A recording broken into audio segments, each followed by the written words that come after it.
let's see who's here. Hello, Kayeni. How do you even pronounce that? What even is that? Is that a language? Is that not? Every speech is a language. Every speech. Do you It's hear? a language. Yeah, he's mic'd up. We have wireless mic, so just waiting for you now. When you sit down, we can switch the camera over. I mean, not many people here right now, but we'll see how it goes. Fade. Bam. Hello. That's us now. Yeah. How do you like this camera angle? Hello. Yeah, it's nice. Yeah, you can look in there if you want to. Okay. Yeah, because completely up to I you. realized that if I look here, I'm looking down. Is it live already now? It is live. It is live. We're on right now. Like whatever you say, that's everyone. on the record. Right. Okay. It can't be edited out. So watch out. Hello. Yeah, let's see who's here. I think for the moment it's just a couple of them. I think it might be a bit earlier than usual. That's why. Yeah. And also I haven't been doing these regularly for the past couple of months. I think I did it once when I was in Iceland, and then once afterwards. But perhaps I just sit like here so that yeah, you're a bit like up to you. Do you want to move the camera angle as well? Sorry? Do you want to move the camera angle if you want to? Right. You can. You can. Yeah, that works as well. Sure. Voila. Okay. While we're still sort of in the waiting mood, we're just sort of yapping a little bit so that people show up and don't get bored and go away. Because sometimes what happens is I thought the entire thing was yapping. Yes, but like this is just very completely irrelevant yapping. Sometimes what happens is you put the waiting thing on, and then people come here and like, oh yeah, I can come back later. Yeah. Or it's boring. And also, I just remembered, I did bring lots of stuff on this trip. One of them is I've got this. What is that? A light. Oh gosh. We've got everything. Do we need this? I don't know if No, it's very sort of... Yeah, it's a bit too much, isn't it? No, yeah, like we're not doing it in the evening. That's true. So... I think that helps a little bit. Does it? Yeah. I look at you with all these gadgets and stuff. I didn't even know that these things existed. Yeah, it doesn't like standing. I think we leave this. Okay, fine, we leave this. Yeah. We can start chatting about what... Yeah, okay. See, I told you. People start staying the moment we start showing our faces. All right. That's what happens. Okay, good. Welcome. This is a very different stream. For one, I'm not at home, as you can see. I'm at someone else's home, which is a very different and much more interesting backdrop, I might add. And in fact, I'm in London. So the second time I've done these things outside of home. The first time was in Reykjavik, second time in London. And the second thing that makes this very different is we're not doing language learning today. I mean, we might end up doing a bit of that. We won't chat. But I mean, like, you know, we always talk about languages. Anyway. Yeah, eventually. I mean, that was the how this idea came about. So language is very much tied to identity, and you know, like with immigration, with migration, and all that. I think that's how this idea. That's what I think that's also what interests us specifically. Yeah. Like me as a language enthusiast and also proudly an immigrant. You can say it polyglot. You can say it. Yeah. Some people don't like the word. I like it, but well. سلام چطوری گفته؟ چطوری خوب هستیم؟ شما چطور هستین؟ کسی با فارسی گپ میزنه؟ There you go. I told you. The language learning always is always there. I assume that's Persian. Yeah. Okay. Iranian Persian. Iranian Persian. Yeah. So it's another layer that we may, but it's not about Persian today. So that's what people usually call Farsi. Yeah. Yeah. I know salam, but that's it. That's pretty universal. Probably. So we met how many years ago at polyglot gathering in where is it again? Like it's that countryside place in Poland. Teresin. Okay, so this is I had sort of an agenda I was going to go through very slowly, but that's kind of the first part of it. Okay. How did we meet? First of all, I first met this man in Teresin, which was a polyglot gathering 2022. Mm-hmm. It's a little middle of nowhere village outside of Warsaw. Yeah. That was the first one after COVID, I think. And then I think you were like literally one of the first talks of the event. I can't remember which. Yeah, I remember. All right. Okay. Yeah. That's the origin story. Like day one, and then you gave a talk about something that was quite unique already. What was it? Charging, which is without going into too much detail. Yeah. You can also watch my video. Yeah, the talk is on YouTube. Not my video, because it's from 4 years ago. But, no, yeah, that was about writing Chinese, or more specifically the northwestern dialect of Mandarin in Arabic scripts. And yeah, so that's how we met at that polyglot gathering. I suppose a lot of people here are familiar with that. At least some, I think. With that gathering. Yeah. And then, yeah. And then we sort of, I think I talked to you after that talk. Yeah. And I was like, first of all, this guy, he talks about Chinese things. Obviously, is a Mandarin native speaker and is from China. Yeah. His name is Iskandar. We haven't actually mentioned that yet, except in the title of the stream. Hello, everyone. And that is a very, I would dare to say, very not Chinese name. Says the guy who's called Israel. What can I say? But yeah. How does that work? So no, I mean a lot of people. So I think you put it on the advert. We're going to talk about what is Chinese, right? We're going to gradually move towards very that direction. slowly. Yeah, we have but time. No, because a lot of people don't really know. Like one of the things that I'm very eager to promote, to raise awareness of, to use the popular expression, is that China is with its current borders, it is a nation state, a modern nation state, almost as big as Europe. And it always puzzles me when people talk about Europe. They're aware of the different languages within that part of the Eurasian continent, but they just tend to see China as this one monolithic, ethno-linguistically monolithic thing. So like for a talk like that, I suppose like you go for the shock factor. It's like, did you know? It's like, did you know we don't just speak? Did you know? And but a lot of people don't know. They didn't know. People, and even if they gain a little bit of awareness nowadays, it's still not very. Yeah, so like that was where I was going for, because in order to, and it's also, I think I was genuinely interested in kind of raising awareness. I think that's why I wouldn't be ashamed of that particular phrasing. I think that's a good thing to do, raising awareness. Yeah. I just realized my tan line is showing, so I should put my watch back on. What was I saying? I think part of it is the kind of target audience you were talking to at the time. Yeah. The polyglot gathering, I mean, lots of people are quite enthusiastic about languages, so some people will already have a lot of awareness of like the diversity of languages in the world. Yeah. But at the same time, it is a relatively Eurocentric event. Yeah. So for those who are not familiar, polyglot gathering is an event that takes place always in Central Europe. Mm-hmm. So it started in Germany and like went to like Slovakia, Czechia, Poland. I like the correct geographical categorization of Germany, by the way. It is Central Europe. Yeah, it is like Western Europe, right?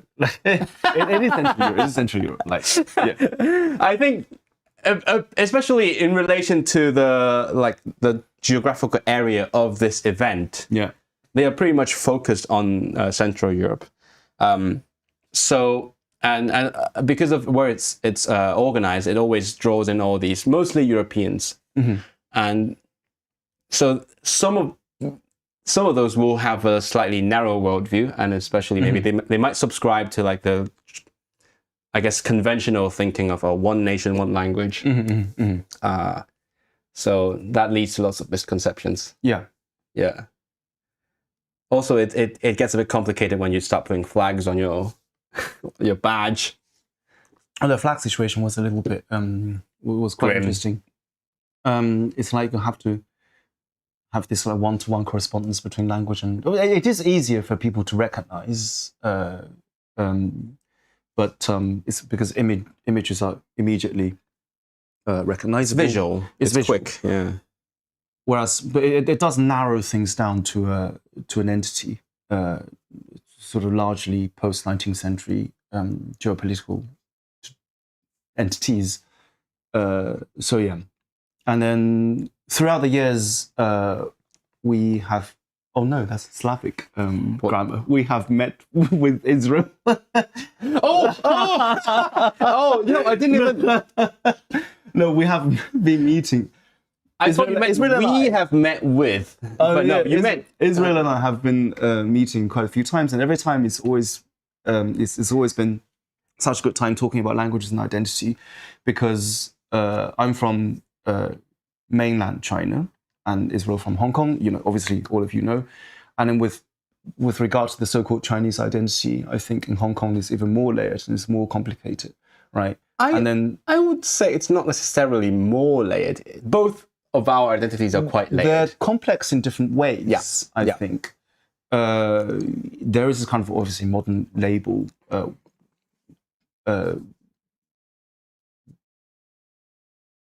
With which people may or have more layered identification with, right? So we've always talked about languages. Obviously, we're both language nerds, polyglots. It's not a dirty word. And then from that we kind of talk about, and then I think there were things that I mentioned that Israel was not familiar with at all. Oh, absolutely. As in the way I said that. Well, also in China now it's changed a lot as well. But when I was growing up, I was telling him that when I was growing up, we were taught Soviet songs, and we grew up with the concept of, what in Russian would be like mirovая literatura. Like this is a phenomenon called world literature, right? You go to any post-Soviet nation, you find this phenomenon. What's that word again? Mirovaya literatura. Mirovaya. Mirovaya. Mirovaya. So mir is world, right? Mir is world. Mirovaya literatura. So what it's like? It's a kind of it's a product of internationalism. You read as in the entire. As in the global literary production, the literary heritage of humanity is seen as entirely worthy of learning. Obviously, there were different criteria for selection, but still, I think was wider than people would read in the West. Yeah, that sounds very like open-minded. Yeah. What open-minded is also maybe my washing machine. Is it coming on automatically? Yeah, but no. It's fine. So I remember when I was little in China, what was called yuwen, so like Chinese language and literature class. I wouldn't say half, but approaching like a lot of the content would be definitely more than a third of what we read in class would be translations from Russian literature, French, and German literature. And also Hungarian. There was one Hungarian poet, Petőfi, who was like one of his poems I've was heard of like this guy. thing that Pedorfi that we had to memorize. Hungary mentioned. Obviously, shout out to the Hungarian fans. Sziasztok. We had to memorize obviously through Chinese translation, and also You memorize them. yeah. Oh wow. Just one short poem, and then Pushkin, well, that obviously that's from Russia, and then not only that, but also like Arabic literature to a certain extent. I think 1001 Night was parts of the compulsory reading, and then Tagore, Rabindranath Tagore. I'm pronouncing it very, very badly. I'm not pronouncing it the Bengali way. In Mandarin, it's transliterated into Tagore. So he was the poet who wrote the national anthem of India. Oh, and he was a Bengali poet, and he was very fiercely against the British, and very important sort of intelligentsia figure during the independence movement. And we had to read a lot of his poetic works, and he was compulsory in the Chinese curriculum. So very much this internationalism, third world solidarity. Well, third world meaning India, and probably the communist world, or that's the second world. Anyway, that's the second world. That's the second. Yeah, third world in the like the old meaning. And Sziasztok. Sziasztok. Yeah. Well, I don't speak Hungarian. Just for context for you, what happens is YouTube recently started auto-translating the chat messages into English for me. And it's really annoying, and I can't turn it off. So, oh no, yeah, if you want to read them, it is from monoglots. Yeah, exactly. It is from Silicon Valley. If you see this little icon, put your cursor over it, and you can see the original. Right. So you can see Sziasztok. Rabindranath Tagore. Yeah. Go on. Sorry. So no, I was telling Israel about these things, and also how in music class we would always learn Soviet songs. I think the songs were. I'm quite a sort of music person. I'm not a musician, unlike this. I mean, look at this. I'm a bit of. As I'm interested. My favorite song when I was little was a Soviet song. And in at school we would learn Soviet songs, obviously translated into Chinese.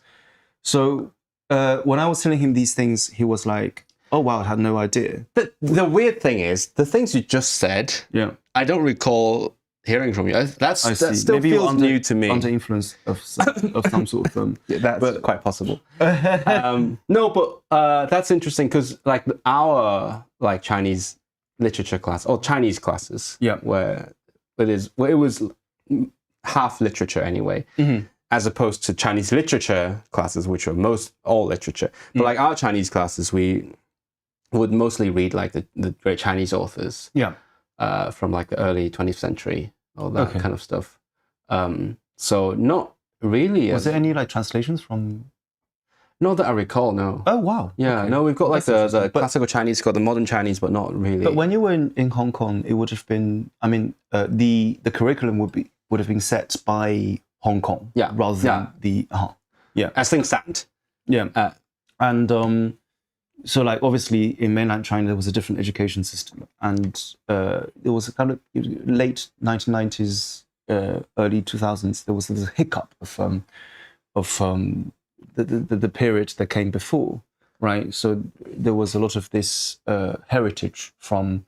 Like whenever I meet like a post-Soviet person, like a Russophone person, I always jokingly say that I'm from the. They're like, oh, how do you know like Katyusha in one of the most famous Soviet songs? And I was like, well, I'm from the. I always say the parallelная Советская Республика Китай. So like the parallel Chinese Soviet Republic. Yes. They're like, oh, what's going on? So even in the Soviet Union, people don't really know that we have so much exposure. Limited in the sort of macro sense, but still, I think there's quite a lot. I remember when we had a karaoke set at home, and we would have like occasionally my parents would have gatherings, and at night they would sing, just turn on the karaoke and sing Soviet songs, and they loved these things. So the Soviet these songs were all in Chinese, by the way. And later I learned Russian, and I actually realized they were faithfully translated. Oh, okay. Because I think they were translated by the generation of Chinese intellectuals who studied in the Soviet Union. Mm-hmm. And these people, I mean, like some of them were definitely bilingual. And so like they're lots of. But like, I feel like even today, the trend I notice is there's a bit of a sidetrack here, but when you compare like translations into Chinese in mainland China compared to like Hong Kong and Taiwan, the mainland Chinese ones tend to be more faithful. For example, You think? Yeah. If you look at like Hollywood films, Oh, right. lots of titles are like just literal translations of Oh, right. Yeah. originals, and then like Hong Kong ones, they go off the rails, they go crazy with it. I mean, you guys also like give Chinese names to foreign politicians, right? Oh, we still do that. We still do that. Well, I find it extremely endearing and very poetic. You always have like. I thought you the hated poetic it. names. No, I didn't. You said Don't gaslight me. You said, why can't you let foreigners be foreigners? Why do you have to synthesize that's them? from a different that's from a different perspective, I think, which is the perspective we're going to talk about later. Yeah. So we're realizing it's actually really sort of a productive communication every time we've met. I haven't been to Manchester, and You haven't been? No. Ever? No, How I think dare you. I probably went once, but I can't remember. You might have been. Yeah. Still waiting for you. Maybe next time we'll do something in Manchester. And then every time it's been like talking about, and always the central theme would be Chinese, as in we speak in English, Which is admittedly a bit weird, but we got used to it. Well, but you don't like speaking Mandarin. It is true. Also, I it's feel fine. that sort of dips into the theme of the language side of this theme as well. I feel very weird about speaking Mandarin in many different ways. Yeah. Both in terms of like ability and also which is a very valid sentiment, and that's a very important I think sentiment as well. How the linguistic sentiment between where I'm from and where he is from, right? Where I'm from, I think in terms of grosso modo, like mainland China. Although I'm what? Grosso modo, like sorry. Is that Latin? No, well, there's Latin, but pronounced in the French way because they say that. What does that mean? As in general, as in okay. in sort of 笼统的讲 in See, I got that. That's how you know this guy's an academic. No, yeah. Like, I just finished my PhD. I did put that in the title. As did this guy. You didn't have to put the doctor. I mean, like now I have to live up to. No, the standard. you've received it. I haven't received it. I'm still waiting. No, but with the Get my power bank. 1 second. Yeah, go on. Yeah. Where were we? Grosso modo. So background. Let's go back to the background. As in, I'm from the Hui minority in China. It's kind of a huge part of this entire thing. For those who don't know, because when it comes to Muslims in China, 10 years ago, 15 years ago, people didn't really. When you told them that there were Muslim minorities in China, they became a little bit. They became really surprised, being like, "Oh, what?" I think like before 2012, it would be more surprising. Probably a bit later. And then afterwards, they would be thinking of the Uyghurs. Yes, Yeah. mainly the Uyghurs, and but what people don't know, but even people see China as this monolithic, ethno-linguistically monolithic entity, where it's just Chinese, right? Whatever that means, right? And what they imagine as Chinese, and then they wouldn't put Muslim and China together, let alone other, I don't know, Thai, Kradai speakers, and like they would not know anything. And so what I was getting with is, so for those who don't know, China has officially designated, so the People's Republic, in terms of, China, has designated 10 official, well, there are 56 officially designated ethnic groups. Groups. And that itself is a very Soviet... It's like Han plus 55, right? Yes. Yeah. That itself is a very Soviet idea of... so like 民族, what people say 民族, that's a Chinese term for roughly translatable as ethnic group into English. But but conceptually it captures the Russian term of nationalist. Yeah, I was about to ask, what is it in Russian? Is it Nationalist. Nationality. It's nationality, It's nationality, nationalist, but it's a 19th century. So even in Russian, it's a loan, right? From the 19th century understanding of what nationality is. Someone... Yeah, you can you read it? It's a bit far. Made a summary video on the topic of Chinese language. Oh, yeah. You're aware of Zoe languages? I think you might have come across her. Yeah. So nationalists in the post-Soviet space, I think it's quite it's not surprising if someone asks you, who are you, but nationalists? Yeah. Because like when I was in Lithuania, I noticed that we were talking about like Kto po nationalist? Tautybė. Yeah, that's Lithuanian. That's your nationality.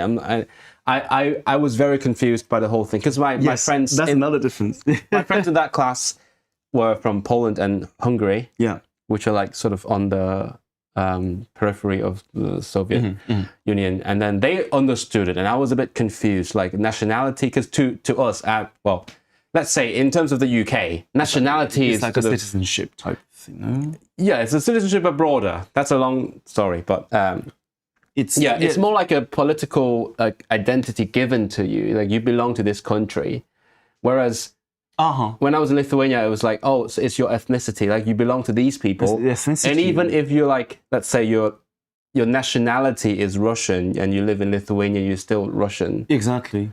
And it's I think the 19th century Latin-derived term in Western Europe took two different semantic trajectory, or two different semantic paths. One of them, in the Russian-speaking sphere, a Russophone sphere, which by no means that you only speak Russian in that sphere. I just want to get this because nowadays you can't say anything without being cancel. What do you mean you only speak Russian? No, but like and then regions that use Russian, right? At least once at one point in history due to Soviet influence, and but in Western Europe that has come to mean like a nation-state identity. So like in China, the term 民族, min literally means people. Zu means like a tribe. It's a tribe and category. And actually, I think this word in Chinese is a loan from Japanese cynicism. Oh, could be. Minzoku. Minzoku. They say. I think they say that. I don't speak Japanese, but like neither do I.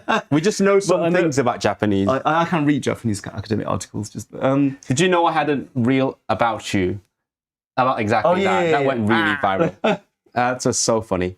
As everything. So, but by the way, I recently was talking to someone like I don't know some European in Manchester, and they said, oh yeah, the English and the Chinese and Russian, they're useful. Sorry, English, Chinese, and Spanish, those are useful. Russian, not as much. And I was like, Russian is a very widely spoken language. Right. It's in lots of different countries. It's a lingua franca. And they were in shock. They had no idea.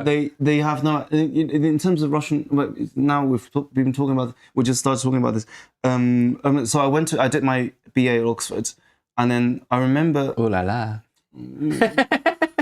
Compulsory. No, like I recall a meeting. This guy reading Russian, and he said, "So we're just like doing this." Small talk. I said, "Oh, what are you studying? What's in your module?" And he said, "Oh, we're doing Gogol, right?" And I said, "Oh, wow, great." He said, "Do you know him?" I said, "Yes, I do." He said, "How do you know him?" I said, "How would you not know him? Because I read it in China. Like it was part of the curriculum of Chinese language and literature, as in." The mother tongue education. And I was like, wow, I didn't know. So, that's a side thing, right? Let me address. Yeah, you can address some of these. Hong Kong was ceded to the UK by Manchuria. Daichengurun. Well, we're talking about whether Daichengurun is China or not. Oh, that's a huge thing. They identify themselves as them. All Chinese regimes think once you have yellow skin, 黄皮肤黑眼睛, you're of Chinese national. Not exactly. I mean, the current regime maybe. We are not. I don't. the Hong Kong island belongs to Britain in perpetuity. Does it? Oh, see, that's my area. Hong Kong island yeah. belongs to people of Well, according to the treaty they signed, it was supposed to belong to Britain in perpetuity, but only the island, and then the rest of Hong Kong was leased. But then it was more like, let's not argue over this. I may not engage with some of the comments here because I think from what we're talking about, people should get an idea of what of the answers that they are that they are seeking through these comments. Yeah, and we're mostly focusing on what is Chineseness, like what is Chinese? The many layers of that. So in terms of so when you talk about, it's not just Western languages. I think when you say, I think the starting point was when we realized it's very real there. But when you speak only Chinese languages, you don't realize, especially also from the mainland perspective, because we're talking about the nationality of the Minzu of China. The so-called that nationality. Is not because Hong Kong was not exposed to this categorization of ethnic groups, right? Unlike the mainland China, the People's Republic was exposed to. Well, as in, they adopted the Soviet classification of nationality, and so China officially designated 56 nationality. So apart from the majority, the ethnic majority, which they call Han, Han with a correct tone in Mandarin. And the 55 minorities, so-called ethnic minorities, and 10 of these ethnic minorities are of Muslim faith. So for a long time, the Hui, so the Chinese-speaking Muslims. Well, it took us 40 minutes to get to this point. That's fine. So Hui people are Chinese-speaking Muslims. So I have an issue with the term Chinese Muslims, but we'll get to that. It's a bit of semantic reduction, given how the term Chinese is usually understood. So there's Hui Muslims who are, the more west you go, you have more Hui Muslims, but historically along the southeast coast, Zhejiang, Fujian, Guangdong, right? Even the northwest eastern coast, Shandong, for example, there was a significant Muslim presence, but throughout history, people have become assimilated, right? And at least linguistically, and also in terms of certain aspects of culture, and like including culinary practice. So the Hui people who are, with the more precise term would be Sinophone Muslims. So like Chinese speaking Sinophone, yeah. And obviously you have the Uyghurs, and then the Kazakh, and so on and so forth, right? There's Uzbeks, there's Tatars, there's Salar, who are also a Turkic speaking Minzu ethnic group. Ethnic groups. And then there are two Mongolic-speaking Minzu, the Dongxiang and Baoan. I think they call themselves Bonan. And then there's Tajik. Maybe I've missed out on some. But so they have this entire system for categorization. Yes.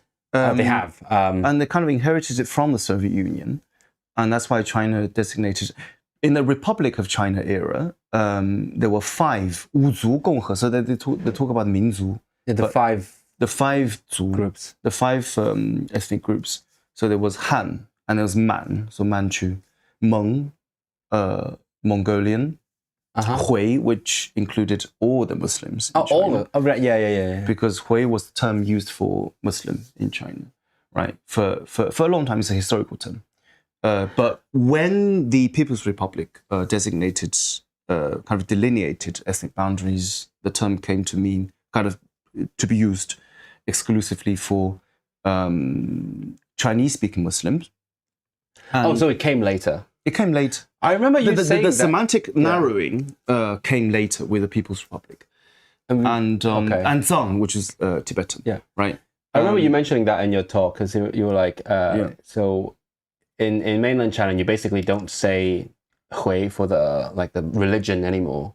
No, exactly. Whereas we still do. You still do, yeah, because that's the historical Chinese meaning, use of the term, and I think in Taiwan and in overseas Chinese communities, still in Malaysia and Singapore, the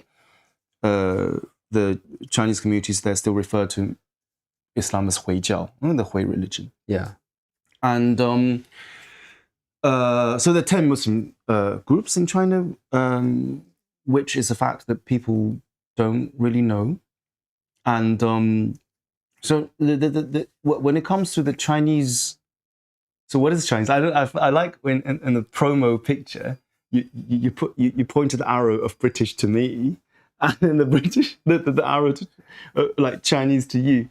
Because let's see, that's the other bit of background of this entire chat, which is that in terms of nationality, at least the Western understanding of nationality, citizenship. Yeah. Do you want to top up while I talk about this? I mean, you're still mic'd up anyway. Would you like some more anything? water? Yeah. Okay, cool. Yeah. You can still talk if you want to. Sure. So it is interesting because we haven't even got to that yet, but like in many ways, you're more Chinese than I am. But at the same time, in terms of like nationality, in terms of citizenship, Iskandar is only British, right? Whereas as of now, my only nationality, I mean, I have 2 passports, but one is for something that doesn't even exist anymore, I think. But like formally, my nationality is Chinese, and that's why I put that in the thumbnail. And that's always interesting to explain. So let me look at what we have got in the chat here. Chinese is more akin to Soviet. It's a communist term. Oh, thank you. Yeah, a lot of people are talking about where the concept of Chinese even came from. I think is it a modern idea, at least in English? The idea of Chinese in English, is that a relatively modern?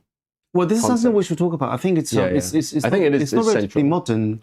I think from the very beginning when the West started to have contact. So basically, the reason, well, the inspiration for this video, for this meet and then live video, is that we kind of realized that the term, not just in English, Chinese or Xinhua or Chinesisch in German, so in like Western, or even Sini in Arabic, in modern Arabic, and Chini in modern Persian, and then if you give Turkish the Çinli. People, there's only one word, there's only one linguistic sign that corresponds to, I think, a multitude of different terms currently used in at least the Mandarin spoken in mainland China. Which becomes a problem when we try to talk about Chinese-ness, or the many variations of it within like a Western context. Because a lot of times, for example, lots of Hong Kong people coming to the UK and talking to Brits about, our political situation or our background or cultural background and so on, and then they always struggle to find the right word for it because they all translate to Chinese. Yeah.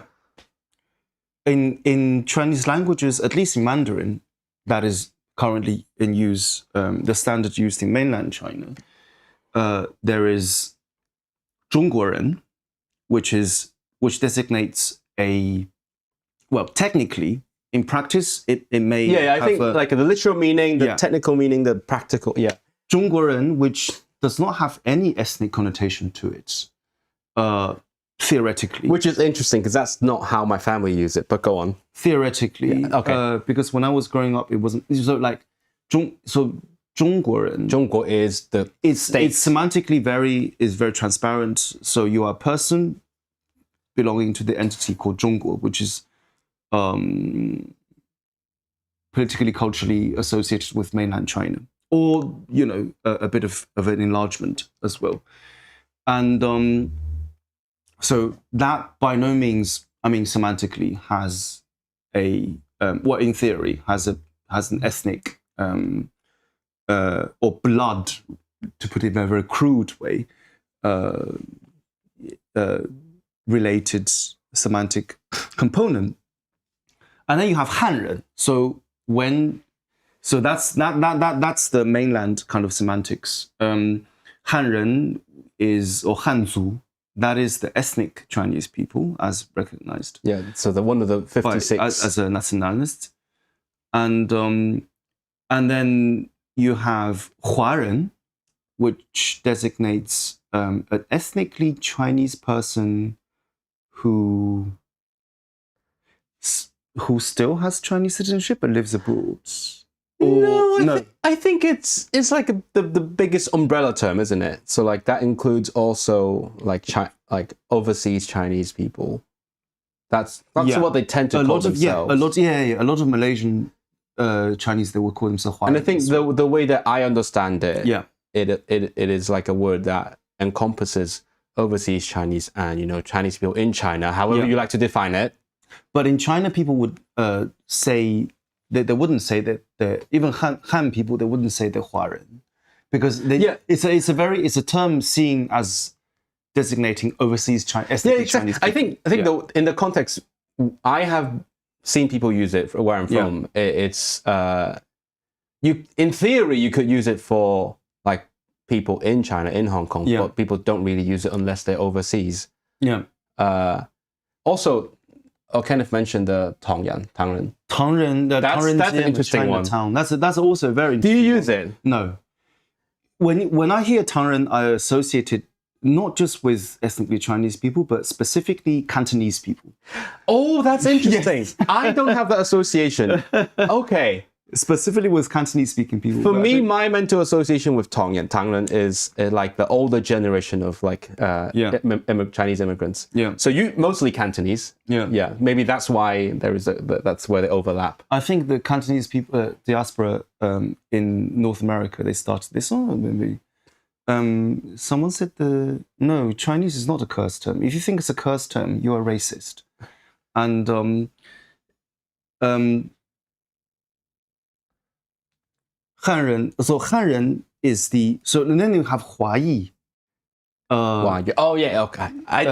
In Mandarin, so 华裔 is like someone who was born of an ethnically Chinese family, and then you also got 华侨. I think 华侨 is have you not heard of that? Yeah, no, but like 华侨 would be that would include people who moved abroad. Yeah. Whereas I think 华侨 is someone who has the citizenship, but they live abroad. 华裔 is 华人 is anyone. Yeah, 华裔 anyone is right? I don't know. I don't know. I think Google 华人 Taiwan, that's a broadest term. Yeah. Yeah, that's how I see it as well. Yeah. And then back to when you were talking about 中国人. Yeah. From my background anyway, so mostly my family, the way I have seen it used is mostly in ethnicity as well. Because in Hong Kong, you've got like lots of different ethnicities as well. Yeah. Lots of like South Asian people who came over during the colonial period. Yeah. With many, many generations. And as a result of that, I've seen like the term 中国人 being used as your ethnicity, which is interesting because that's very much not what it means. Exactly, it's very much not what it's supposed to mean. But it's supposed to be like a political thing, but rather we use it as like an ethnic thing. But I do think a lot of people, even people from China themselves, they out of habit, I think, or out of maybe I can say lack of precise awareness that they equate 中国人 with an ethnic Chinese person. Or or anyone from China, despite the fact that they are keenly aware that there's ethnic diversity in China. So I think these terms are, but anyhow, they are such a linguistic, like semantic stock. I think such semantics, linguistic, like lexical variety. Yeah. Within Chinese languages, at least Mandarin. But how about Cantonese? I think, how many terms do you have that roughly all translate into Chinese? I think pretty much what we talked about. Okay. The ones that you mentioned, yeah. But the Cantonese equivalent, obviously. I think Tongyan specifically. But I think some terms will be more modern. Well, I suppose in Mandarin, at least, some terms will be more modern anyway. So. Oh, that's getting interesting. It's going to come out the linguistic differences. Yeah. What do you mean by more modern? As in 中国人, the concept definitely is, maybe all of them are very modern. Right? I would say, please correct me if I'm wrong, I feel like we don't really use the term Han a lot. Exactly. Well, exactly. Do you use that a lot? In China, yes. Well, I think more than you do. Yeah, I would imagine, yeah. More than you do, because it is a category. It is a ethno-cultural category. Because as I mentioned, we sort of replaced the term for the ethnicity with 中国人. Mm-hmm. Yeah. We can get into how ethnicity works afterwards, because I have qualms about that as well. But so we don't really use like Hongyan. Right. I don't think I've ever. I think it's probably the overseas, as in, mainly because when I hear, just from a very what's the term, native speaker, or like a layman's perception. Okay. When I hear Huaren, I immediately think of someone from Malaysia or Singapore or Indonesia, that kind of, or Philippines, or the Philippines. Do they say? They would tend to say. They would say Huaren. Yeah, they would say that. They wouldn't say. Huayi, I think, is a little bit of a relational term, because you perceive Huayi is a term where they're not one of ours. You perceive someone as you may be mixed or whatever, but you can be Huayi, I think. Yeah, as long as because Yi is descendant. Yeah, descendant, right? Yeah, so you're of Chinese descent. Because I like using that suffix as well for, like, for example, people in the UK who. For example, I have a good friend who is like half Czech, and I'm like, oh, I don't know how to pronounce that in Mandarin. So Yi is like of some descent, of XYZ descent. And then Hua Qiao is also a relational term, because you see them as Qiao. Qiao is like emigre. Like the ones who left. The ones who have, That's a good point. So they're not inherent, they're more like, you use them when you want to say they're not like these ones. Those are different. There's all these categorizations, but the point we're trying to get at is that all these terms, there's a kind of richness of, there's a rich vocab, but these words all translate into Chinese in not just Western context, but also West Asian context. West Asia meaning, in the sort of more usual term would be the so-called Middle East, or even worse, in North American usage, Near East, right? Wait. North Americans say Near East? Yes, they do. That's a very... Hold on, They still use the term race. I mean, like, what would you expect from... No, but it's literally a European term. It's near... I mean, I guess it's also nearer to America, but also... It's developed in Europe. So no, like, I think over there people do say Middle East as well, but then Near East is used in, I think, the university academic departments, they're called Near Eastern Studies. By the way, what do you call that in Russian? Huh? What do you call, like, the Middle East in Russian?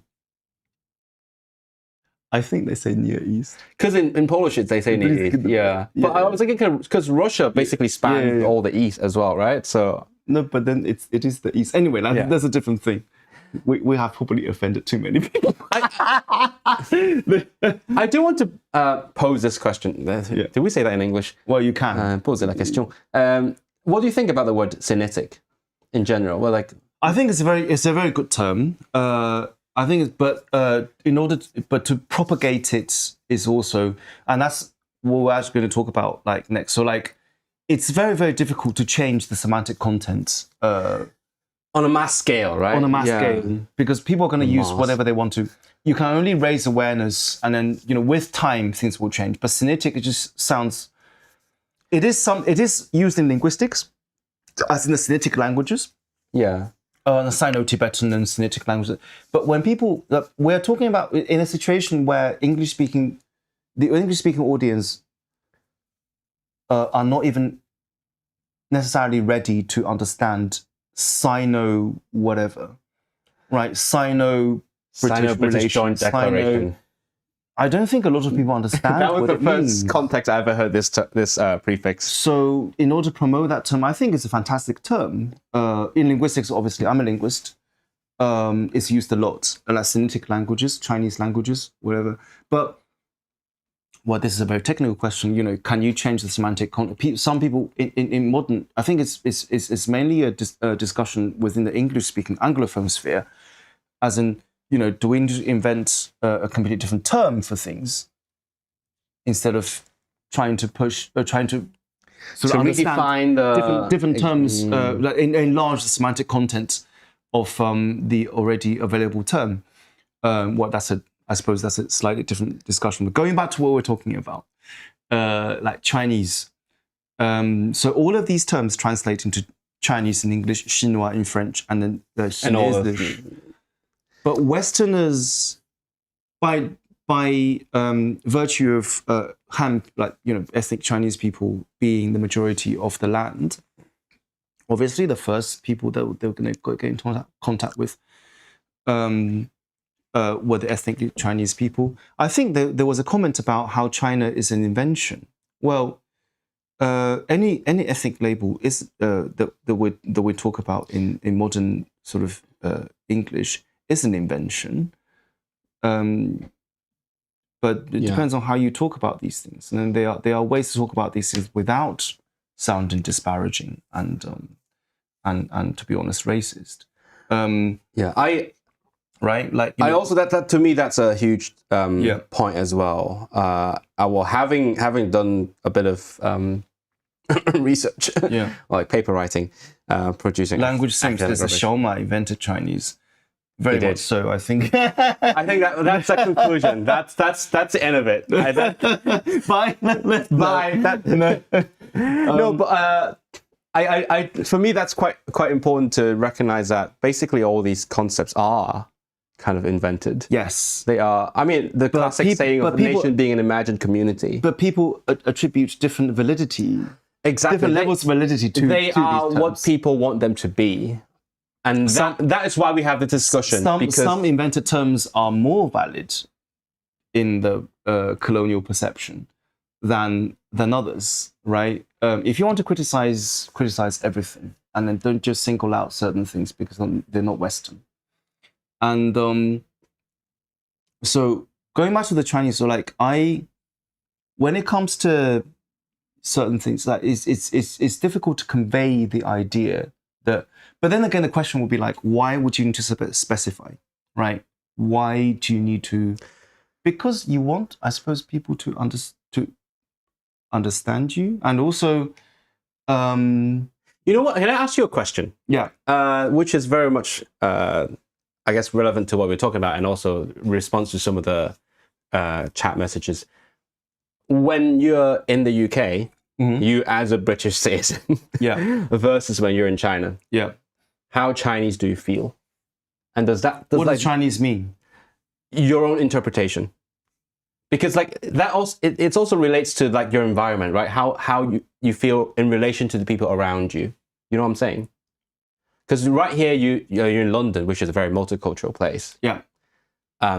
Versus in China, where everyone is sort of in terms of everyone's politically Chinese, like everyone's part of the Chinese state, but it gets more nuanced. So do the different environments affect how you feel about your own identity? Question. But wow, it's like an interview. No, because you're an interesting person. That's why I had to ask. Well, I don't think about these things very much, to be honest. I think for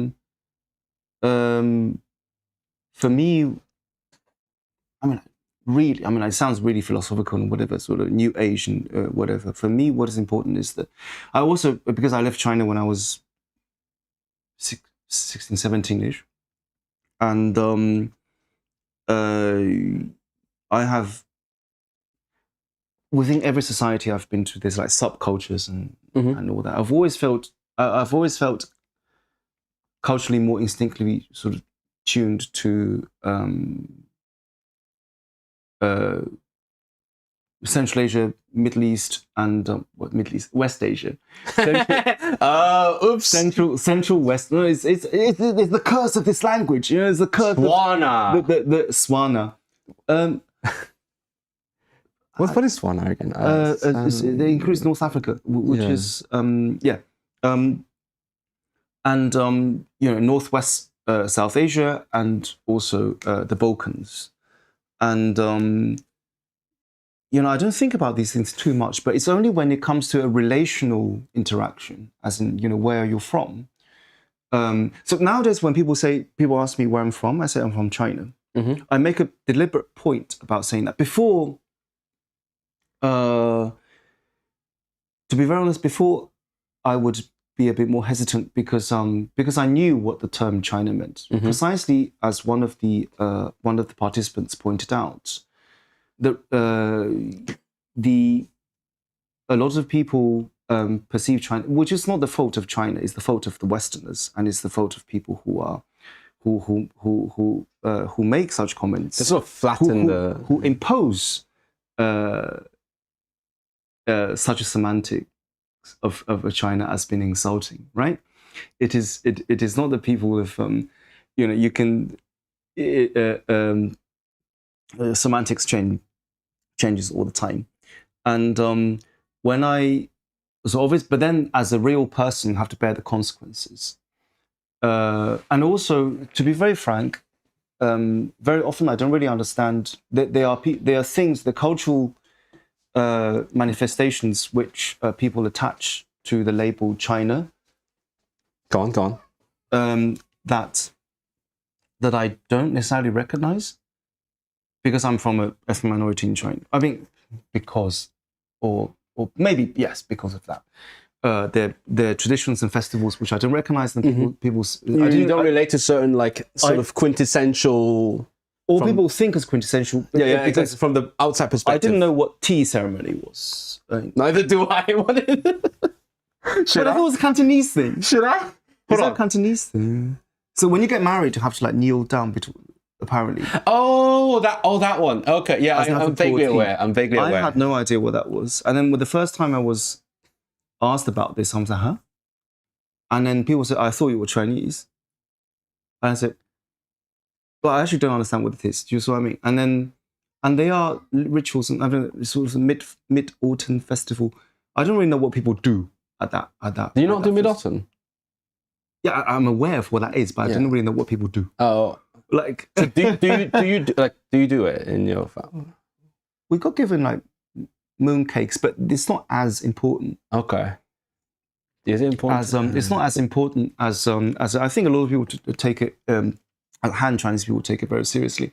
But is that called a tea ceremony? Exactly. Yeah, that's why I was confused. Oh, really? But people told me it was actually a kind of Huaran, overseas Chinese people who said that it was a tea ceremony. And I said, what is tea ceremony? Anyway, so whatever.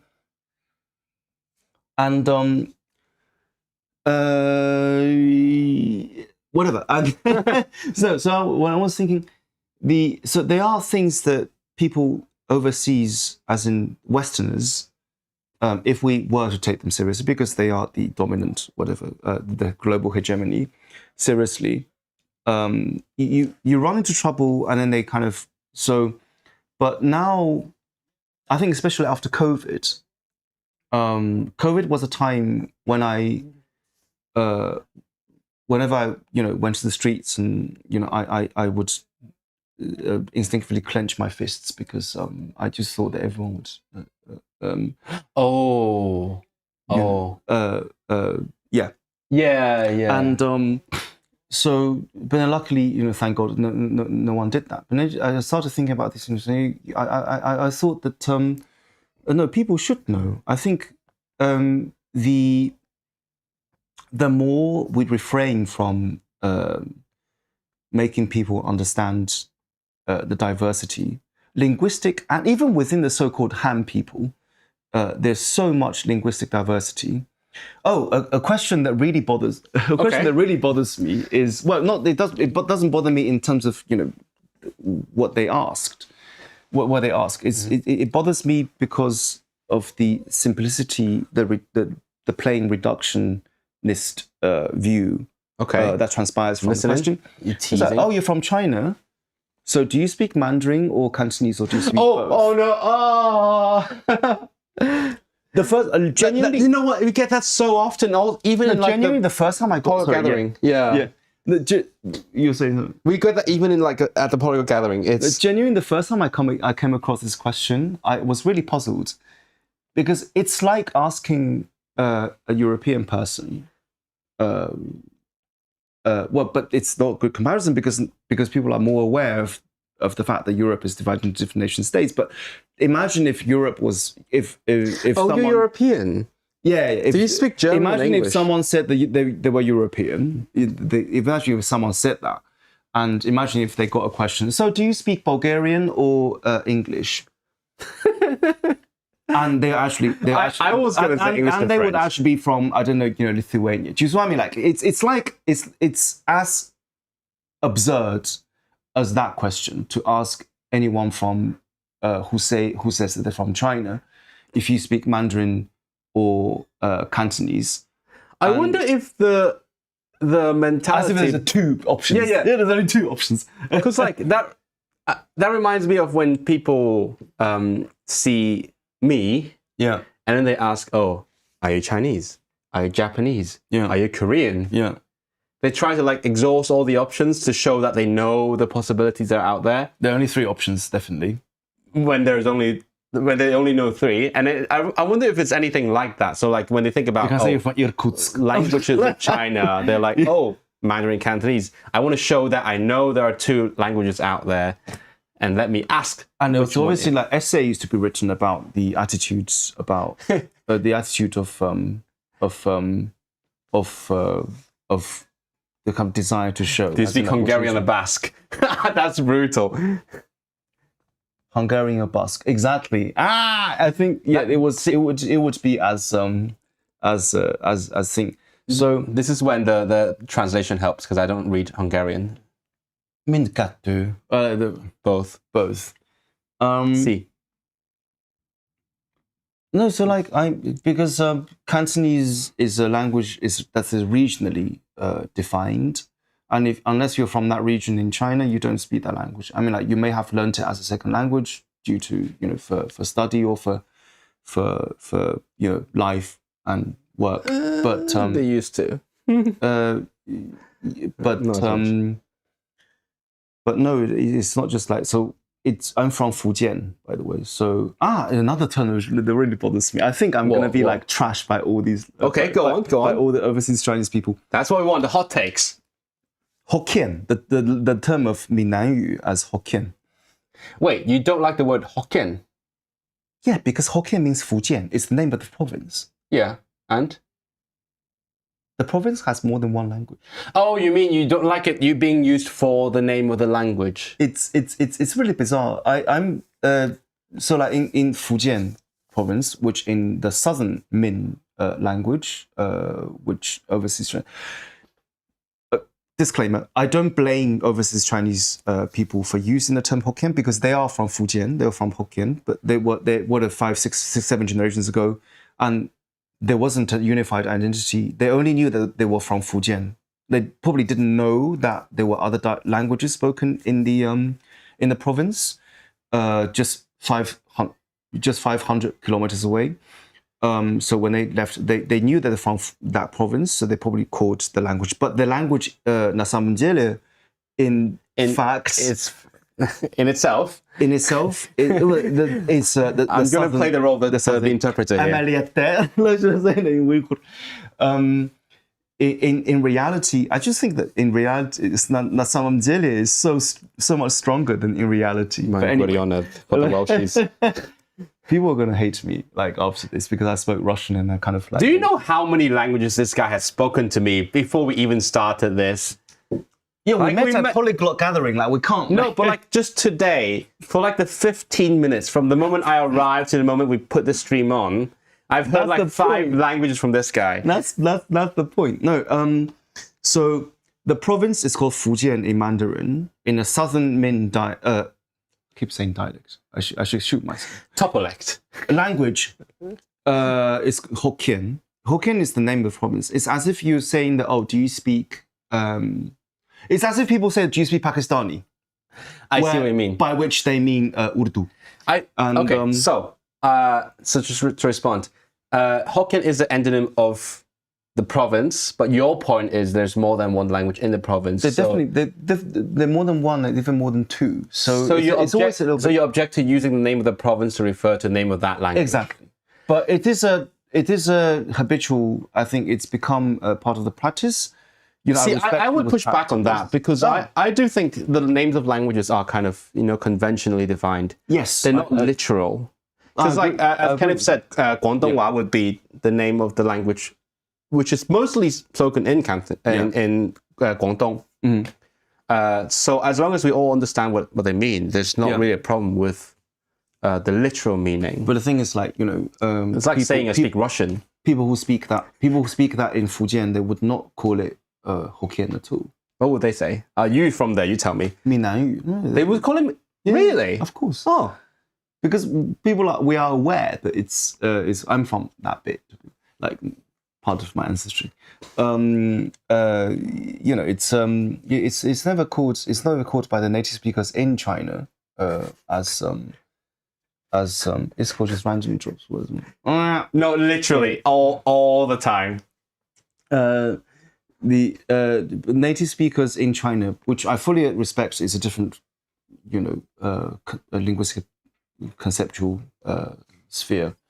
But because I'm from there, I'm a little bit, as in, I feel a bit weird when I see the name. I constantly see when people say Hokkien, I just think of Fujian, like because that means Fujian. I know what it means. I speak Hokkien. Oh, it's like saying, "Oh, I speak Hong Kong." But I think now, even recently, I've even seen Malaysian Chinese people who are of Minnan descent say that when in Malaysian Mandarin, they say, I speak Fujian Hua. Because they are aware that Hokkien means, so that's a slight objection to what you said, is that they are aware that Hokkien means Fujian. That's why in their Mandarin, they say, I speak Fujian Hua. 就是广东话、福建话还是什么how do they call Mandarin? So I've seen the term 福建话 used by Malaysian Chinese people to refer to Minnan. So literally also like the language of that province. Which is imprecise. I'm a linguist. So I don't, obviously I respect how people use the terms. Descriptivism versus internally. You have this prescriptivist demon. But for me, no, it's not prescriptive. For me, it's not a precise description. Anyway, so that's that. We're talking about Chinese identity. Okay, yeah, but just before we wrap that up, there's a thing about the Hokkien in Taiwan, because our linguist also mentioned. They have a very different context, I think, which is kind of ironic because I'm not going to talk about the Taiwan side of things. I haven't been. I don't really know anything. I'm not. No, but because I speak some Taiwanese Hokkien. Yeah. Which you're gonna hate the word for. I find it ironic that I don't. Where people in Hokkien, they don't really use the word Hokkien for the language, whereas at least in China, I'm not sure. I'm not sure about elsewhere. And that's what I'm saying. So in Taiwan, I mean among like speakers of Taiwanese. Which is the preferred term is Taiwan, but then the second preferred term would be Hokkien. Right. Whereas like Minnan would be the least preferred term. Which I think Minnan is because it's more of a scientific term, which sounds very suspiciously like when modern linguistic science came about, and then in the 19th century and 20th century, that they started classifying stuff being... My not hot take, as in my take, is that with exceptions, obviously, but anything that carries the cardinal direction names, well, not anything, but I think a vast majority, probably actually you shouldn't even say that, many terms which carry the cardinal directions North, east, south, west are 19th century, 20th century inventions. Oh, Because why would... So that's less of a take and more of an observation. It's an observation. I mean, it's always because I think it's these terms come from when I think to have a global or general view of south, east, south, north, south, east, and west. You would have a map, right? So like modern cartography. You need cartography, West, and then you can just imagine like a Western explorer, and they explored so hard. I met so many of them at Oxford. Anyway, the explorers. And I would just look at the map being like, okay, well, this is east, this is this south, this is east of that language, and this is that southern dialect of that language, right? Whereas I think locally, 2 centuries ago, people, I'm not saying exclusively, I think a lot of these terms do come from a modern concept, do come from an awareness of modern geographical science.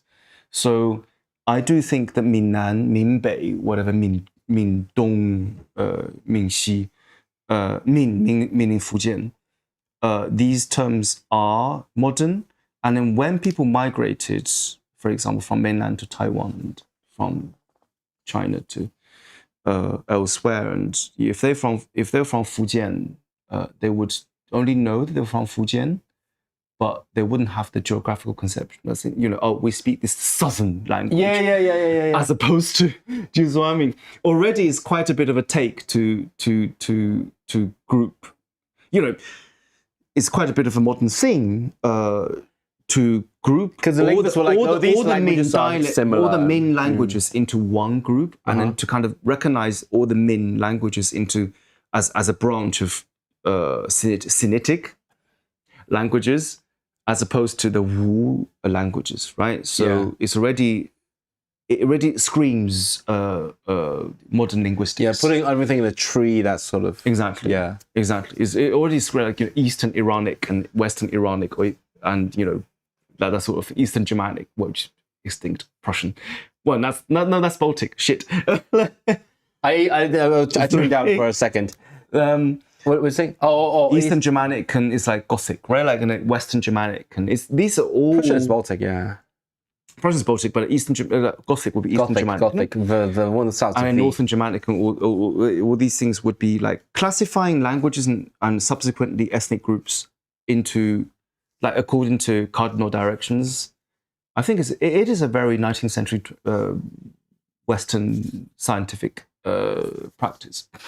So no, I don't have a fundamental issue with the term Hokkien, but because I know what it means, and then people say that I'm saying Fujianhua. Like for me, that sounds a little bit jarring.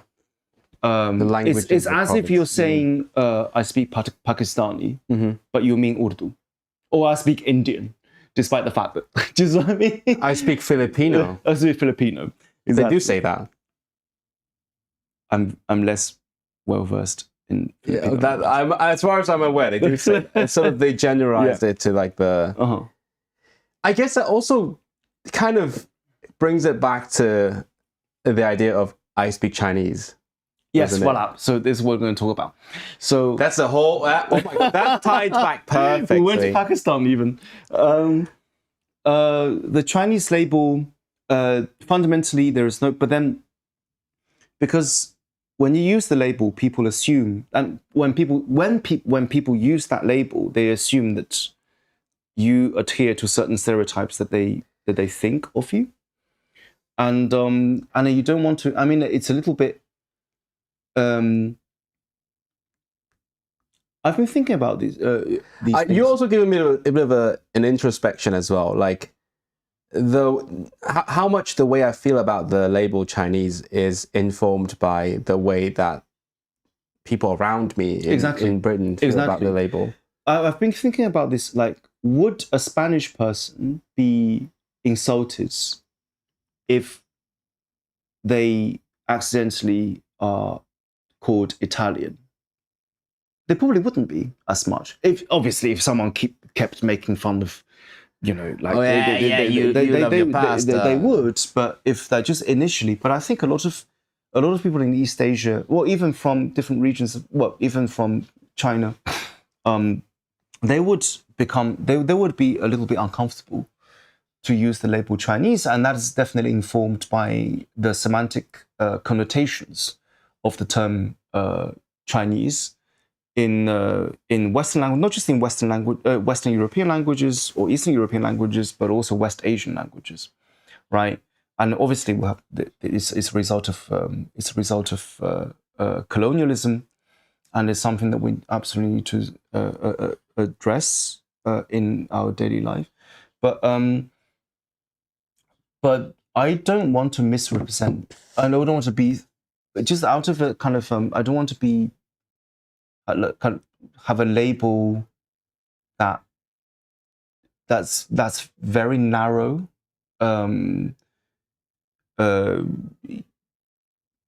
Like almost imposed, because when people label you as something, they have a. I mean, like it's misrepresentation.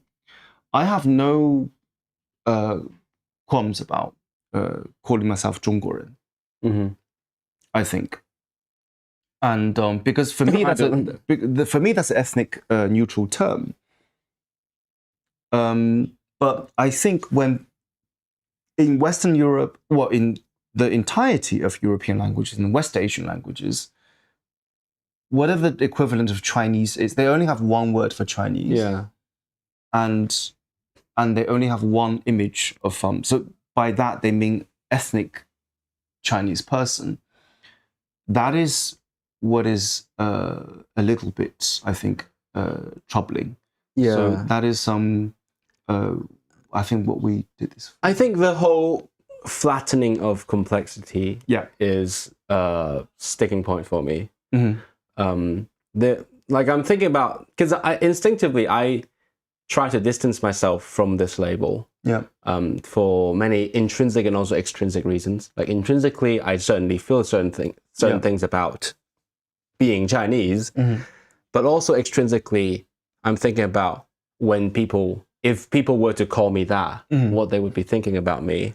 But in a few decades, exactly. So, but there's another thing about not caring about what people think about. A long time ago, I would have felt differently about that. Yeah. And that was partly because of different political climate, but also partly because I was living back home in Hong Kong, in a Hong Kong that of the 2010s. Whereas now I'm living in the UK, where I'm facing sort of different cultural contexts. Yes. And I'm being represented. I'm representing myself in different ways. One of the issues that Kenneth says, one of the issues I take with people thinking about the current Hong Kong or Taiwanese identity is that it's immature in the sense that it is negatively defined. I just noticed something. Bam. What's that? I usually have the chat on here, but like I accidentally put the video on top of the chat so you couldn't see it. Sorry, for the past hour and a half you couldn't see the chat on the video. Now you can. Oh right, so everyone's oh. No, but people could see it like on the side, on the bottom. Oh, right. Yeah, normally I'm not a YouTuber. No, but like it's because I'm on a different machine, so everything is kind of new. So I was saying, in a shaky ground on which to build an identity. Yeah, so I do agree with that. I feel like that's something that's been. This is me talk about my side of things now. Yeah. If you want to get some more drinks, that's it's fine. I have been thinking about this for a little bit, like what defines, I guess, us, because like Kenneth said, a lot of things that have happened meant that we have been trying to define ourselves, like you said, as in a relational way. Like, we're not this, we're not that, and then we end up forgetting to define ourselves based on what we are. Like, as I said earlier, like I do think like all of these labels are made up. Like, they are like, we imagine. It is how you define it, how people collectively define themselves. Yeah. And then at some point we forgot to look at the things that actually form the cultural bedrock. So, which is why, like, for the past few years, I've been trying to think more about, for example, when making my art, I'm thinking, okay, so what is something that is, it's not necessarily not them, but also what is simply us and that we would agree on. And I would use that as like inspiration for my creative work. Which is very inspiring, and I like how a lot of people are trying to. Another thing I wanted to say, like, which just reminded me, looking at the comments, is that I don't think. Well, it's not just the Chinese identity, also the Arab identity. I think anything that the so-called Oriental or Eastern identity, right? These labels, yes, every label, because we talk about every label is these modern identity labels are I don't know, quite modern, and let's say, I don't like to use this word, but let's just say made up. But I want to reiterate that certain made up labels are subject to more scrutiny than others, right? And due to and more, they are subject to more sort of minute dissection and deconstruction. How do you mean? No, I don't quite get what you're getting at. I'm trying to get at that certain labels are accepted as they are. For example, Spanish, Italian, and all that. Obviously, within the nation states, they probably have discussions, but on the global level, I think when you talk about Chinese or things like that, people are very quick to say that there's no such thing as Chinese, and I do think that as extremely patronizing and yes, there's no such thing as anything, but there are certain things that people pick out to so like from the so like all of these labels are equally constructed. Yes, but certain labels are seem to some people as less valid than others, and I'm to say the least, I'm puzzled by as why. And yes, every label needs to be discussed in an objective way, and that's precisely, I think, why we're doing this episode of your podcast. But this is what I was trying to say. A soft launch of a podcast is the so-called Chinese identity. I think it's a, I don't know. I think it's a semantic dead end, in the sense that people are not going to, just as you can't impose the term Semitic to people. It's quite hard for people to change, to kind of suddenly realize that. I think people are just about to realize that Indian is not a language. And this country colonized India. And we've had Indians here for centuries. It would be more difficult, I think, for people to.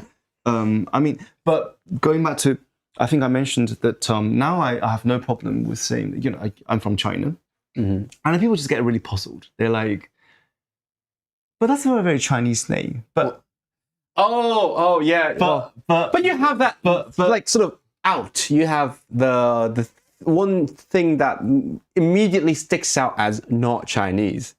So like when you say you're from China, you don't immediately get put into that one box. You know what I'm saying?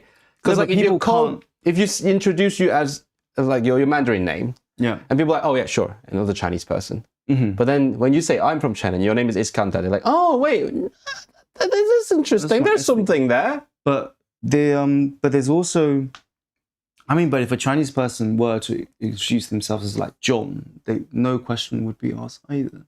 So why is that okay? And why is you have to think about these things when there's a Christian, more acceptable Western name, and it's not just Western Europeans who react in this way.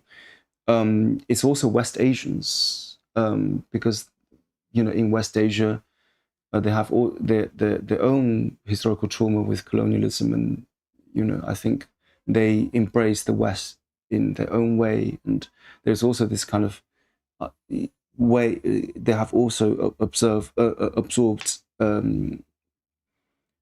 a way of understanding the world from a Western perspective.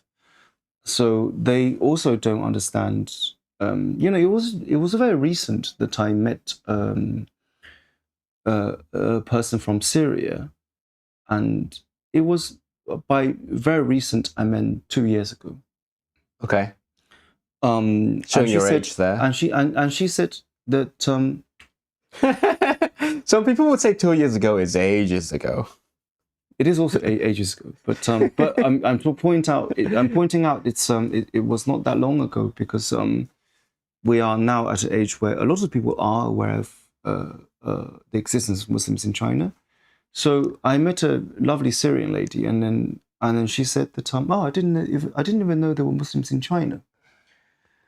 So there is still this, our epistemological habits.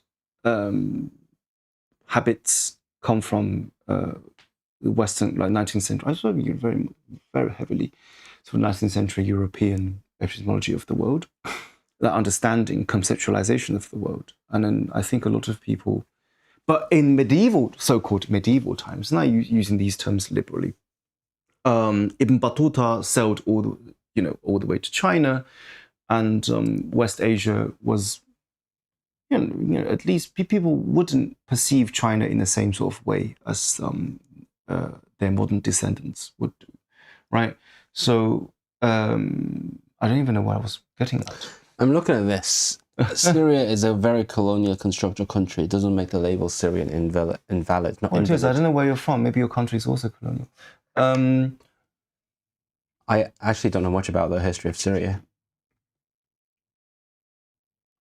China is a box in itself. It is restrictive rather than expansive. And the whole concept of China is intrinsically authoritarian. Well, that sounds extremely orientalistic, but I would rather not engage with that. It's a unified China is a European context with a Roman Empire. You have a point there. Yeah. You have a point there. But that's not what I was trying to get at. People understand the Roman Empire in a different way from China. And also, these were two different entities, and I think there is something, because like empires, historically, like they have been seen as like a made up of many different things. Yes, that was before the age of like one nation, one culture, and all that. So, like for instance, the British Empire, obviously, they didn't say, oh, everyone's the same. Like, oh, we conquered all these peoples. They're all different. And like Roman Empire and all those ones, they're all in a similar way. Whereas China, in the current state, it's kind of like that. It's a country. I would still say that the perception of China as a monolithic entity came from the West. That's what I'm saying. So and then the Chinese modernizers, they inherited this Western idea. Okay, yeah, because my point is China, at least the way it was established, it's not unlike that or the Soviet Union, a union of many different things. Yeah. So you have the different ethnicities. Whereas as it developed, as more of the world saw China as a monolithic thing, China sort of adopted that as well. Is exactly that what you mean? Exactly. And yes, to someone to people who say that China is an empire and that, yes, but I hope that cognizant of the fact that the term empire in modern times has a very specific semantic content, and China as an empire, I insist, cannot be compared with the British Empire or the French Empire or so on and so forth. Even the British Empire can't be compared with the Portuguese Empire. But then it's a different discussion, and I think a lot of in modern days, a lot of people try to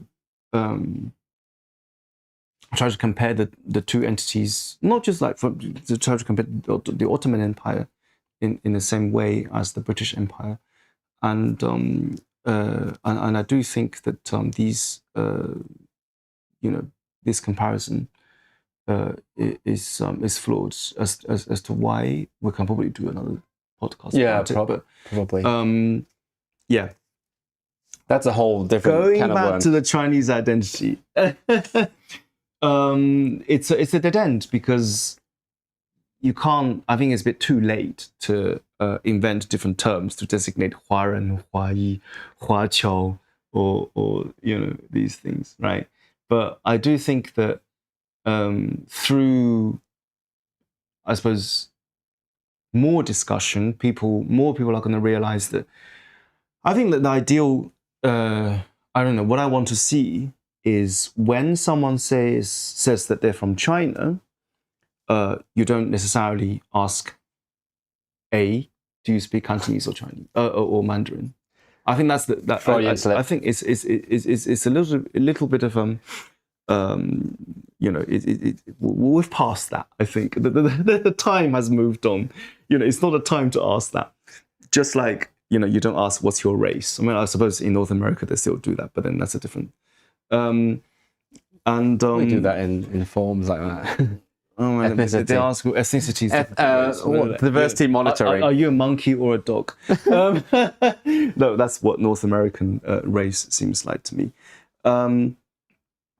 So, people don't ask, do you speak Mandarin or Cantonese. B, they will be like, oh, so if they're genuinely, I think if people are genuinely interested, sometimes people just want to make a point about them being worldly and well informed. That, oh, I know that there are two languages spoken in China. One of them is called Mandarin, the other one's called Cantonese.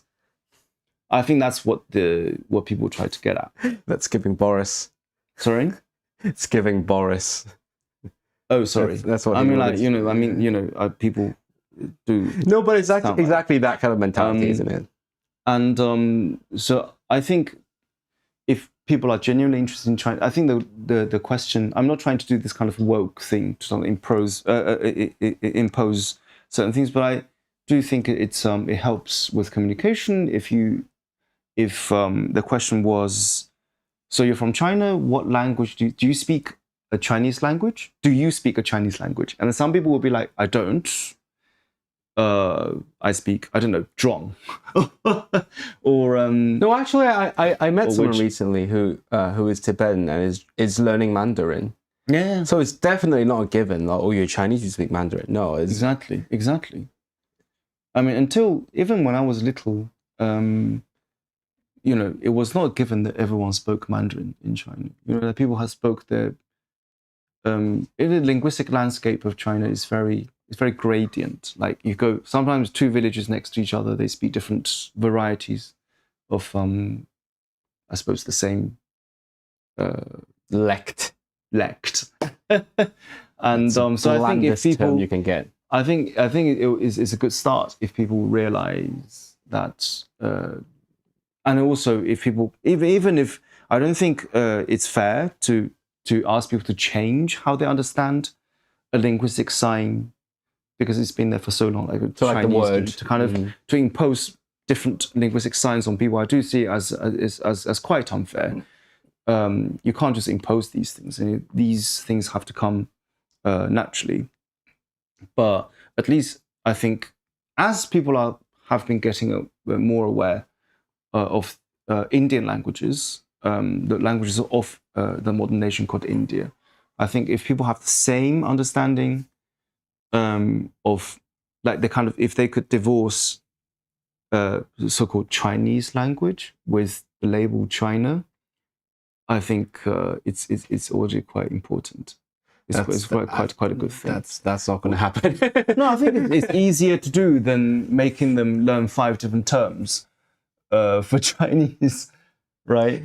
Yeah, so on the very basic level, like just when it comes to languages and the topology, it's more like, oh, China doesn't just mean that one language. Mm-hmm. I guess that's pretty basic. But in terms of Chinese language, I think we need a little bit of pause, and then we'll talk about what is called Chinese language. I think there's a lot to talk about there as well. Okay. Because there's like the Zhongman sort of thing that you talk about, no? As because right? Yeah, we can get into that. Yeah, we can get into that. Yeah, I need to have a give me your mic. Have a bathroom. Oh yeah, sorry. Oh, you don't want people to hear that. All right. Oh, you accidentally. Oops. Hold on. So you pressed something there. Okay, it's all right. We're still on. Okay, I think the man accidentally started recording on the camera, and thankfully that did not stop the webcam. Zhongman is fun. Yes, yeah. We haven't even got to that. So are you saying you would give in to identifying as Chinese due to prejudice and stereotyping from Western racism? I think that's kind of the exactly opposite of what you're saying. I said earlier, I've been thinking about how my relation to the label of Chinese has been informed by, or like how my rejection of this label has been informed by the Western perception of this label. And that's pretty much so far has been the result, like a rejection of the entire concept. And it doesn't mean I am rethinking or reneging on that, but it's rather just reflecting on how that came to be. And it's always interesting to think about how you feel about certain things, whether it's your own idea or where else it came from. If you're not Chinese, then just explain to them Hong Kong is just not China. That's only on the political level, but we're talking about how, like, for example, my culture, how it relates to the culture that's across the border. Because as much as I like to say, oh, we're different, but there's definitely lots of things in common, right? Obviously, like, for example, as things stand now, I relate a lot more to the Cantonese culture than I used to. Like, now when I'm abroad and I hear someone speaking Cantonese, me, like from 5 years ago, I would be like, oh, you speak out with a different accent, you're not the same as me. Whereas now, the way I feel now is when I hear someone speak Cantonese, I'm like, oh, we are from the same group, let's talk. You can. So I feel like that's definitely something that has been evolving over time, and it's probably as a result of me living as a minority in this country. There's a certain influence there. What's the Oh, I almost misread because YouTube automatically translated it. Oh, dear. I'll leave that. You know what? I won't leave that for you. I'll try to understand this now. What's the difference between 中文 and 华文? I don't ever use the second term, honestly. But we'll talk about the idea of 中文 afterwards. 我講 timing 啊，你識唔識？ What is that? Is that a quote? Some people are allergic to nuance.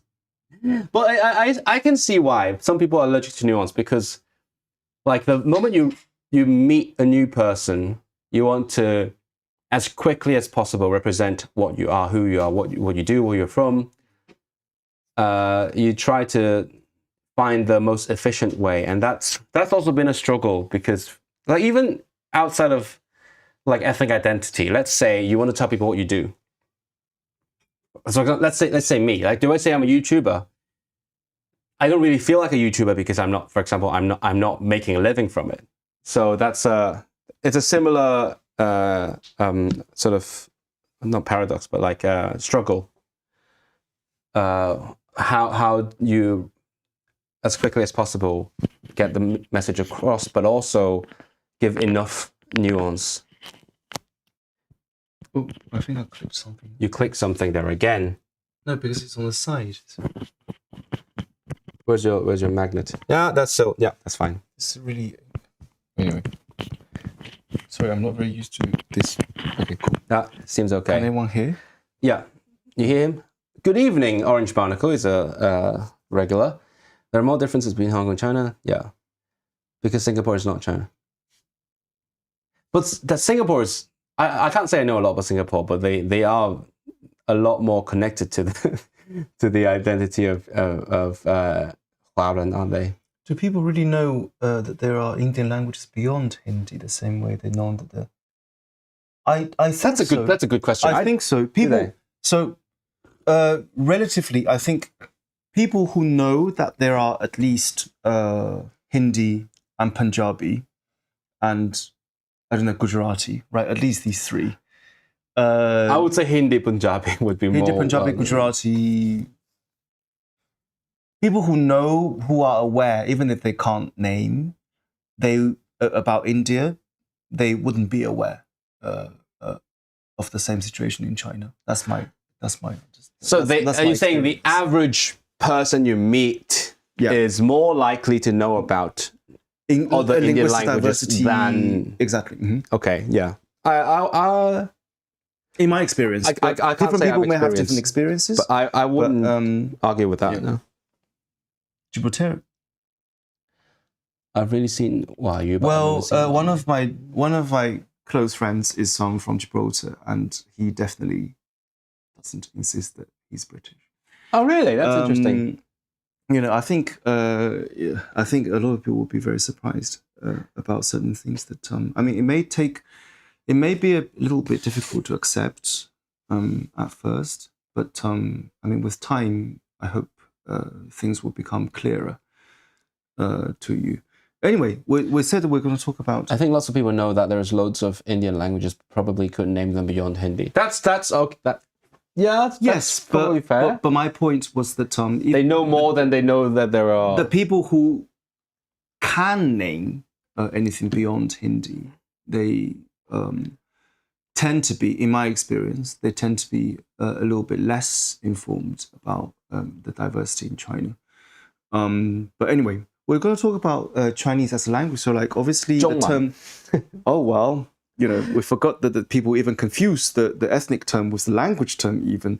Oh, yeah, you know, that's a huge part of it. Because what is Chinese also coming? What is Chinese as a language? Which is also something that's more relevant to my channel, to be fair. So... Yeah. Okay, let me ask you. How are you aware of how we use the term 中文? Which I wasn't until... so I stayed with a Hong Kong family when I was at school in Australia. That was a long time ago. And for a period of time. And from then I learned that they were kind of Hong Kong emigre. From them I learned what they meant by 中文 was Cantonese. But yes, from the mainland perspective, 中文 is Mandarin. What about all the other languages are But also, you're only talking about the spoken language.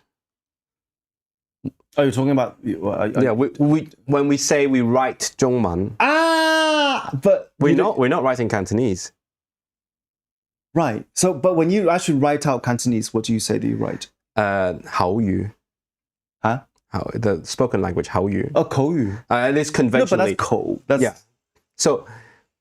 So conventionally, because me and my friends, we have like our own like linguistically inspired terms. We like to say 粵文. Chinese tradition. Traditional. No. That's a 中國. Oh yeah. It's a common joke. Yeah. That's a common joke. Because of like automatic translations, they translate like Chinese traditional to like of China. Of traditional. China. Yeah. Mm-hmm.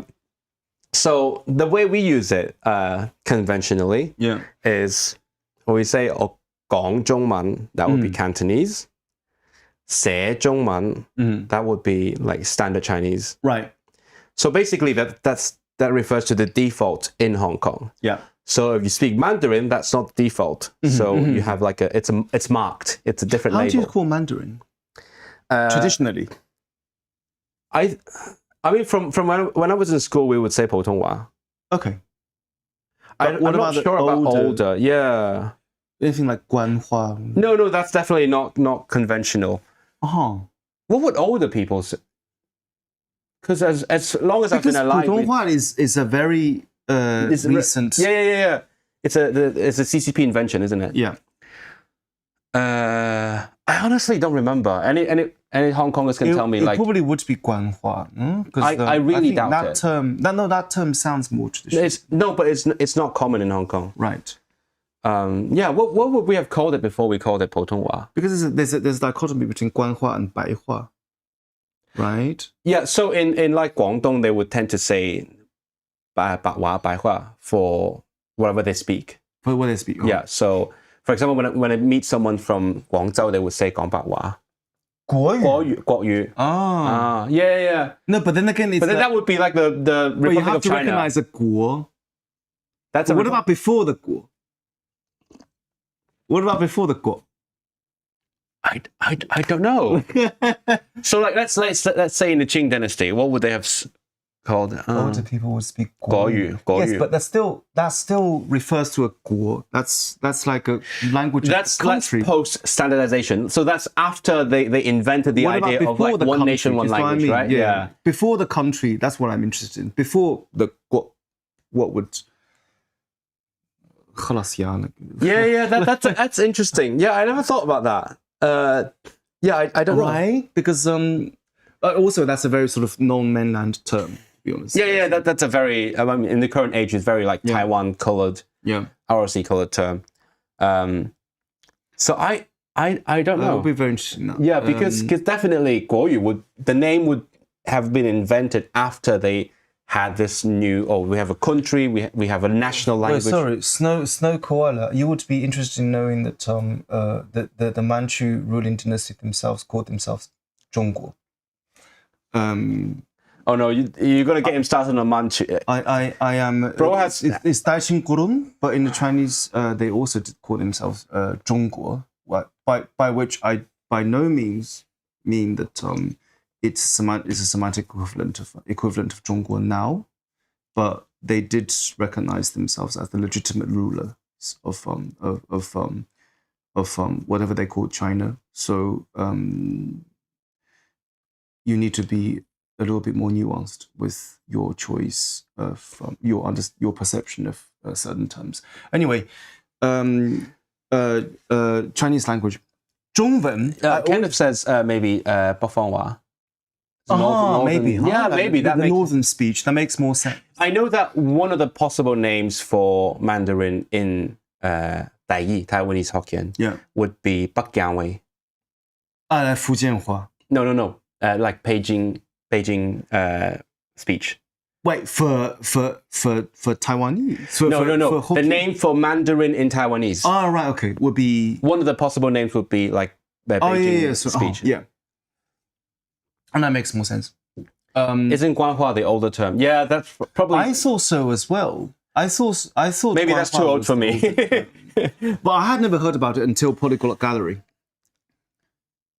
When really? someone had their someone wrote or Guanhua. Yeah, that's interesting. But I understood what it meant because I kind of knew what it meant. 正音, what that isn't that a linguistic term? 虚名正音. Oh, no, that's Korean. Sorry. Yeah, that's that's interesting. Yeah, so back to what I was saying. So I was saying like 中文 for us would be referred to like the conventional default way of speaking and writing, and that's why when you're writing, 中文 refers to the standard Chinese. Yeah. Whereas if you write Cantonese, that was non-standard, and hence that was 口语, the spoken language. But do people know what this 中 means? Yeah, but that also ties back to like how people felt about their own like ethnic identity. As I said, the way I was brought up. Yeah. 中国人. Yeah. That was the ethnic identity. So like I look like this, I'm 中国人, like conventionally speaking. And that's why that also ties into so like what I write is the 中文. That's probably how people saw it. And in mainland 中文 just means Mandarin, but I always have a problem. Because like earlier, Kenneth also mentioned like we have had lots of situations where like we meet someone who speaks only Mandarin, and then we're like, oh, 讲中文啊, speak Chinese, where Chinese refers to Cantonese, as opposed to Mandarin. I think so like we specifically exclude Mandarin from the definition of Chinese language, and that's hilarious. Whereas in the, I was aware of that. Whereas in mainland, China, when they talk about, so when it comes to the label, just the linguistic sign Chinese itself, when people go abroad from China or any Chinese Sinitic speaking area, when they go to a non-Sinitic speaking sphere, especially in Western Europe and North America, what they mean by Chinese is tied to where they're from. Tend to be like, so like in mainland people, but when they say, so it also depends on how they understand the linguistic sign of Chinese itself, and then what kind of semantic content, the signifié, that they casual French word that they. No, that's so sure. It's not my. Just for clarity, when he says linguistic sign, it's like saying that the word. Yeah. So like, when you see that the term Chinese, I think a lot of people give it different meanings, and depending on where they're from and depending on their where they're from. I think there is a whole. Connection. There's a huge influence from the fact that people did, and probably still, a lot of people still see Chinese as one language, and whatever I speak is the normal version of it. Like how people see Arabic as the same language, and I think there's a lot to compare. Oh, definitely, yeah. But I think the difference is that Arabic speakers. In different regions, they have a keen awareness that they're not speaking Fusha, they're not speaking standard Arabic, but they would call the different varieties Arabic as well. Whereas, I think, especially Cantonese speakers and Mandarin speakers, or even it brings an interesting topic about whether Hokkien speakers know that whether they always call themselves overseas Hokkien speakers, whether they would always call what they spoke Zhongman or like Chinese. Sorry, I don't speak. I'm from there, but I don't speak it. I know. He understands it, but he doesn't speak it. Yeah. I'd love to know as well, because like for example, when we think about Taiwan, as things stand now, Hokkien is a minority language, and that's why when they say 中文, they mean the majority one. They say 国语. Yeah, no, but like in Taiwan, they also say 中文for Mandarin. For Mandarin, but they don't mean Hokkien, right? So, exactly. It doesn't. It means Mandarin as opposed to Hokkien as well. As you said, and I know for a fact, which I only learned later in my life, that Cantonese speakers in North America, and that's how I they call Cantonese Chinese. When they speak English, they say I'm speaking Chinese. So like Chinese would correspond to the linguistic sign, as in the words Chinese in English would correspond to Cantonese rather than Mandarin, which makes sense. Yeah. Do you think that historically they would have been unaware of other Chineses? I'm very sure that you're very sure. I'm very sure that they will be unaware of and because Westerners said that this is Chinese, we're in China. Because they perceive the entire thing as China, and they're we're in China. You speaking Chinese, and they maybe a lot of Westerners,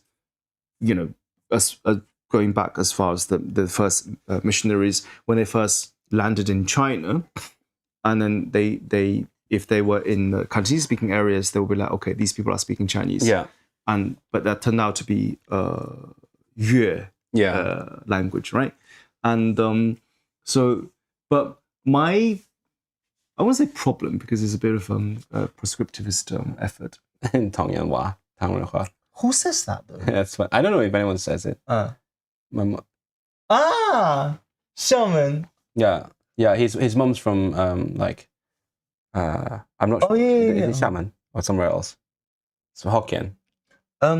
What's I going to say? Yeah. Sorry, I interrupted you. 中文, as in terms of like the Mandarin pronunciation of the term. I always have a little bit of like, because for me, maybe because I'm a bit like fussy about things like, because wen for me means the written language. I love the ven. This guy, the wen. Is that like your you've got like a northwestern accent, don't you? Yeah, the wen. We're gonna cut that bit. We're gonna cut that bit. There's no cutting it. It's live. the wen suggests writing. So 中文. Oh yeah. Right? Yeah. Because when you say 说中文, it doesn't make really, sense. It does not make semantic sense. Obviously, prescriptive is. No, but you mean like you're from like the literal meaning? My literal meaning wise. It does not. But it also sounds very, because I've always called it 汉语. Have you? Yeah. Oh, okay. But I think in over the last 20 years, I think the term 中文 has become more of a, has overtaken, because in China, there's also a little bit of a, maybe a lot of people would object to this, and I understand why, but at least when I was growing up in China, the semantic difference between 中文 and 汉语 is that 中文 is how foreigners would call the language, and 汉语 is how, Oh, really? Yes. 汉语, That's so interesting. 汉语 is the name of the language within the People's Republic context. I'm trying to call. But when you teach, but you know that the official term for teaching Chinese as a second language in China, 对外汉语教学. Chinese as a second language. Yeah, 对外 in China. Yeah. So like for example, people come to China to learn. No, I think the term for this discipline. Oh, okay. It's called. Oh, so like for example, if you want to study how to teach. Like white people Chinese. So it's called 对外汉语教学. So they call it Hanyu. Yes. The official term of the language in the People's Republic is 汉语. 中文 always has a little bit of the connotation of like this kind of exotic. That's so weird. Overseas Chinese, how they perceive the Mandarin specifically. Yes. I've never ever called it. Now it may have before. changed. Yeah. I don't think so. No, there isn't a 中语. No, that's not a thing. Oh yeah. Yeah, no, because okay, like I think everyone's to me now. I see Hanyu as like a linguistic family. Yeah. But before I was into languages, I don't think I've ever used that term before. Right? No. Because Han is also like a modern, as going back to what we were talking about 2 hours ago. Han as an ethnicity. 2 hours ago was the waiting room. All right. Okay, well, less than 2 hours ago. Because Han is like, as an ethnic label, is kind of a new thing, right? It's like a sort of post. It's no, you tell me. The Habibi, like a post, is a post PRC. We don't use thing. it, so you tell me. It's a post PRC thing, right? So like when it talks about like Hanzu, that's a I think even the term 中国 or 中国人, whatever, is older than the term Hanzu. I may be wrong. You can point it out because I'm not a researcher in Chinese history. It's just my impression. As in, I think my impression, which may be wrong, is that even the term 中国 or 中国人 is older, or ever so slightly, than the term Hanzu. Okay. Because we have, very interestingly, 大明律, which was the code of the Great Ming, written by Zhu Yuanzhang, Hongwu Huangdi, right? The great. 1 second. No, who? The first emperor of the Ming Dynasty. Okay. Hongwu Huangdi, like as in Zhu Yuanzhang. So there was a great code of the Ming, so like 大明律. When 大明律 said that the Mongols and the colored-eyed people, as in 色目人, as in the Muslims, majority of them were Muslims. Wait, is that what they refer to? 颜色的色目. Oh, because we were just talking about it yesterday, and I'm like, I've heard of the term, but I don't know what it means. It meant different things in history, but like by the end of the Mongol Empire. So literally the color-eyed people. The color-eyed people. By the end of the Mongol Empire in China, the Yuan dynasty, the majority of the people who were called color-eyed they were the Hui, they were the Muslims. Oh, I Right. thought it was a transliteration of something. But also, I mean, like the Jews and Christians were also included, but then they were the minority. Anyway, yeah. So the Da Ming Lü, the Great Code, with the Code of the Great Ming, said, well, compiled by Zhu Yanzhang, said that. So the English translation would be, if Mongols and color-eyed people, colored-eyed people were to marry Chinese, and the term for Chinese used is 中国人. They use that term already in the 15th century.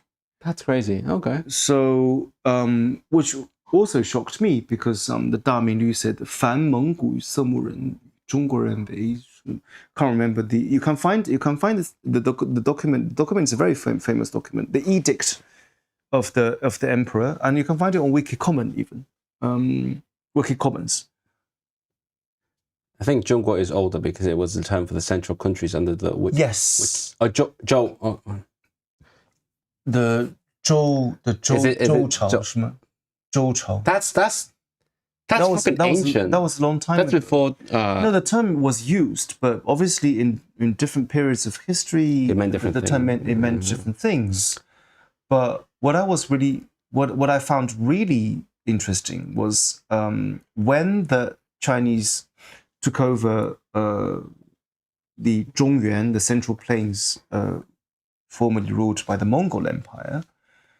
When they tried to forbid Mongols, Mongolians, and Muslims from West or Central Asia, who are my ancestors, to marry Chinese, well, ethnically Chinese people, they called the ethnic Chinese people 中国人. Already, at the time, you can check the original document. It's readily available on Wikicommons. And do it right now. No. Do it right now. You can like do it. Like you guys do it. Like a screen share. I keep forgetting the camera's there. I keep pointing it, and the camera's there. You do it. Like a screen share. So the association. I don't really know like when the term 中文 started, but I do think that it probably is around that. Probably not around the 15th, 14th century, but 19th century definitely. But I think it probably did precede the term 汉语. Oh, okay. But I say 汉语 for a different reason, because it is the language of the ethnic Chinese people, and my ancestors adopted this language due to assimilation. Mm-hmm. And so it is. I don't have anything. I love 汉语, but you have to acknowledge as it is. So I always say 汉语.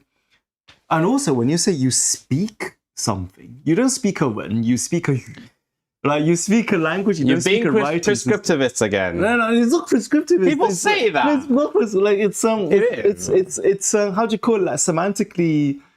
One is a written language. You is a spoken language. But when you speak, exactly, voila. So like when you speak, you only speak a 语, you don't speak a 文. You write a 文.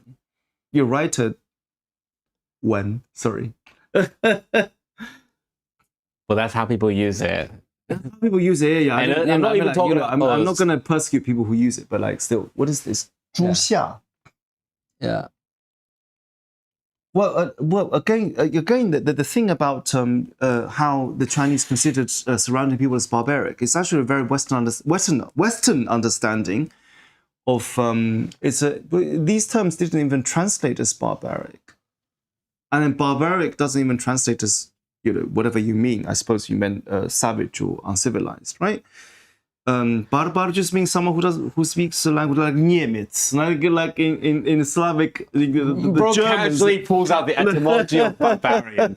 I don't even know what is the etymology of barbarian. It just means someone who doesn't speak anything that's intelligible. Is it also related to language? Is it also like originally was it like connected to language as well? Yeah. Okay. As in someone who doesn't speak anything that you. It's like how Arabs used to call the Iranians Ajam. The Ajam means someone who's doesn't make sense. And Whereas you mentioned Niemiec, which is the Slavic word for Germans. Germanic peoples. And then Niemiec means someone who's mute. Yeah, because they don't speak anything that makes sense. So they're basically it's just mute. that, I think it's 19th century European colonialist projection. I would imagine earlier, right? Has to be earlier. Before they didn't come across. So they translated all these Chinese terms like yi, di, xiongnu, whatever, as barbaric, because they perceive China as in the same way as how they perceived ancient Greece. By the way, ancient Greece was not Western. Yeah. Okay. The West. Okay, the 19th that's a hot take. It's not a hot take. It's not. I'm not the first person. Talk to the conservative. I'm not the ancient first Greek civilization. There are all these people who the Western Europe,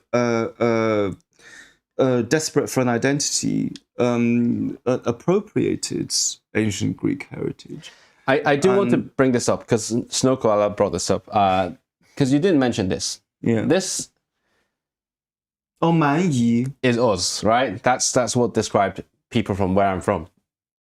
Because you didn't mention it, so I'm like, well, you identify as Man Yi. Like, I think to translate it as barbarian is a semantic leap, because the term barbarian in modern English is a loaded term. It has gone through centuries of semanticization.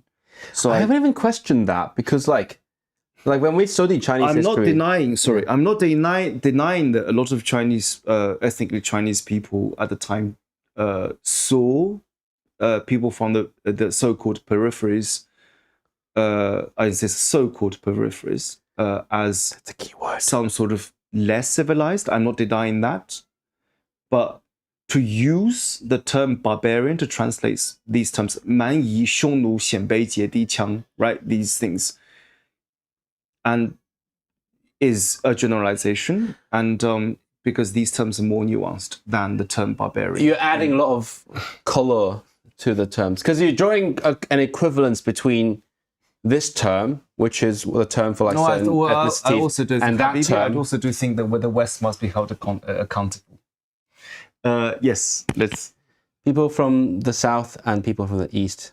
Yeah, that's a good point. I think I'm questioning, because like when you translate something, because the way we learned it was, oh yeah, sure, that just meant the southern barbarians. Yeah. Well, not in the English terms, but like the way when you learn it in Cantonese, that meant they are lesser people. Pejorative in a way, but a lot of these terms also did mean something. These terms, I think, I'm not an expert in Old Chinese, but a lot of the characters used to represent, they tend to be simply descriptive. Yes, the description would be prejudicial. Prejudicial. Yeah. With little, for example, insect radical. Exactly, the insect radical or the dog radical, and so on and so forth. The use of these terms, but to translate these things simply as the very loaded term in the West, barbarian, which, by the way, also has gone through so much semantic shift since the Greek times of varvaros. Sorry, I'm doing in the modern Greek accent. Yeah. Again, casually pulling out the etymology. It's whether the ancient Greeks saw the foreigners as talking nonsense, or the ancient Chinese people saw northern or southern people in the northern periphery or the southern periphery as dressed in an uncivilized way. This was prejudicial, but the modern term barbarian in English has very different connotations, and I think the use of such for to translate the different terms that ancient ethnically Chinese people used for other people is a little bit of imposition and projection. Yeah, it's sort of, again, flattening lots of... Yeah. Back to the 中文 thing, I that kind of brings up a really good point. Yeah. The way we in Cantonese talk about languages versus... Honestly, I don't know how mainland China talks about it, but like in Taiwan, how they talk about it is, in Cantonese, we rarely say something yu. Like, for example, he says 德语. For German, 德文 will be... we would say 德文. Yeah, That's interesting. Man would be literally the written in Taiwan language. as well, I think. No, they would. I think, as far as I know, Taiwan tend to say yu. No, Taiwan tend to say 文. No, 英语. 你会说日文吗? Really? Something like this. Yeah. 日文讲日文讲俄文 No, they will say like this sort of thing. I think my impression is in Taiwan they use 文 more than 语. Okay, I mean, neither of us is Taiwanese, so maybe one of our impressions is wrong. But my impression is the opposite. So maybe someone can correct me on that. Because I definitely see you a lot more common. Like, for example, in Taiwan, in textbooks. In textbooks is different. Oh, let's learn to speak German. Learn 美语. 美语 the 美语 is different. No, there's a 美文 because 美文 means something different. American speech. Like American speech. You can't have American writing. Even in mainland, people say 美语 for American English. Someone says they tend to say 语. Okay, that's an accent thing. We're talking about the lexicon. But yeah, 语 is someone's being pedantic about my accent. I need voice. No, but my impression is that in Fujian we had Taiwanese TV. Why modern Greek accent? I don't know when I speak. Like, the pedants in the chat. He did also do a Greek accent when we were buying stuff from the store. I love the Greek language. I think it's one of the most beautiful languages in the world. Obviously, very subjective. I don't think any language is ugly or any language is beautiful. But just for record, nowadays you can't say anything like freely. Okay, Milosluva says Taiwan tends to say one, so maybe you're right. Right? Well, I don't know. Maybe because that's just my impression. I think Milosluva would be have more contact because I feel like I know you maybe. Who is? I'm not sure, but I feel like I'm. If they live in Taiwan, maybe. My impression is we might have met on like Instagram or something. Yeah. So I think I will take your word for it. Yeah. No, but like I had the impression because like orally, at least, people would say 文 more than like 德文, 俄文. Okay. 文. Sorry. 俄文. 俄语. Yeah. Is it fourth tone? I don't know. 俄语. Yeah, they say like French as well. It's the fourth tone. 法语. No, 法文. 讲法文. Really? Mm-hmm. 法国. In Taiwanese Mandarin is the fourth tone. What about law? Sorry? 法律. Oh, I don't know how they say okay. it. I think it's probably not 法律. Yeah, I think it's 法律. Are you specifically talking about Taiwanese Mandarin? Taiwanese Mandarin. Oh.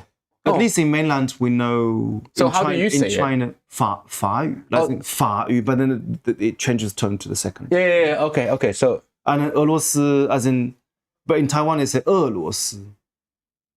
How do you say it? 俄罗斯. Okay. Right. And then mind blown. France is 法国. Come on, you should know like Taiwanese. No, I don't speak Taiwanese Mandarin. I don't speak really? Mandarin very well. But in Taiwan, could you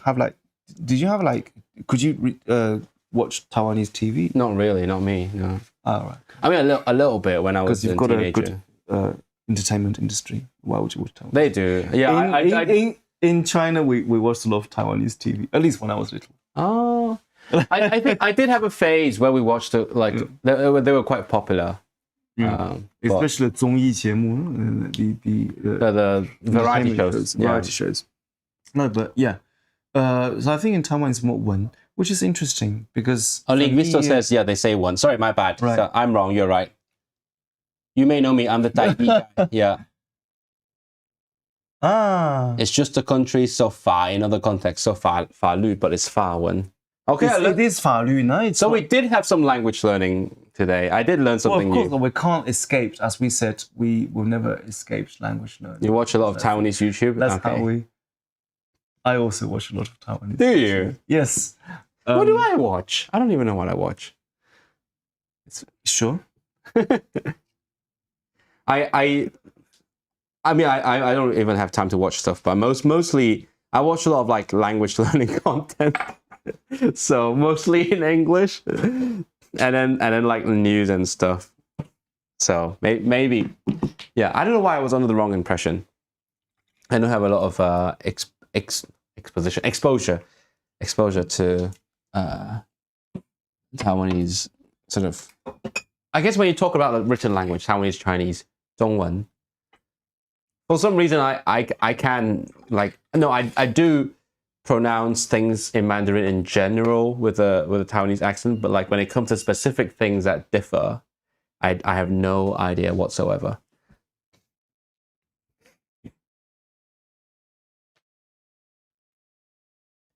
Thank you. Maybe let's talk about the Chinese languages a little bit. I said earlier that today I'm less in a multilingual mood compared to last night, but when you gave me the drink earlier, I was like I was so close to saying Dioch. It just came out of me. That's right. I mean, like we are all in this, I think. But let's talk about Chinese languages. As in China, there are loads of. I mean, you know, official linguistics has all these classifications of languages, classification of languages in different families, right? So, before we get to that, two points of order. Do you have to leave anytime soon? I need to leave at 8. At 8? Yeah. I thought you had to be there at 8. Okay, so you have some time. No, things have changed. Okay, second question, is that a dotar in the back? A tutor? Yes. Which one? The tutor is... I should know this. I'm a musician. This one. This one? Yeah. Okay. Is what? Tutar do means... Sidetrack. Where is it from? What is it? So I got it from Uzbekistan, the modern nation of Uzbekistan. And du means 2 in Persian. Tar means a string. So tutar means 2 strings. Oh. And then if you spell it as D-O-T-A-R, the D-O obviously is the Iranian pronunciation of 2. They say do. But in Central Asia it's du, right? Okay. Tutar. So 2 strings. Is it 2 strings? Mm-hmm. Oh, so it's kind of like a very neatly 2 thing. strings. And what's the instrument beside it? The instrument beside it is called a rubab, very simply put, in Uzbekistan and Tajikistan, but the Uyghur pronunciation is ravab. So the B is there's a lenition of the B. I'm lost. What are you talking about? The lenition of the B between vowels, like the Spanish V. So ravab. In Uyghur, it's called the ravab. In Uzbekistan and Tajikistan, it's called the rubab.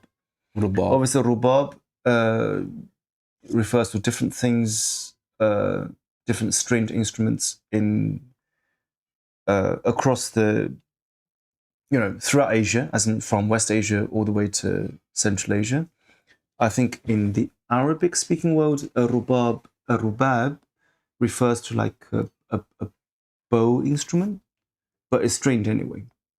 But in Central Asia, it's called rubab. Very specifically, in Afghanistan, the rubab is again different, right? It's got many more strings and many more strings. And then, so the term is used for different stringed instruments. And this one specifically, people call it, musicologists call it, even people from the region, they call it the Kashgar rubab. So folklorically, people acknowledge its provenance as being from Kashgar. Which is? The modern Chinese name is Kashi, which is in the Xinjiang Uyghur Autonomous Region.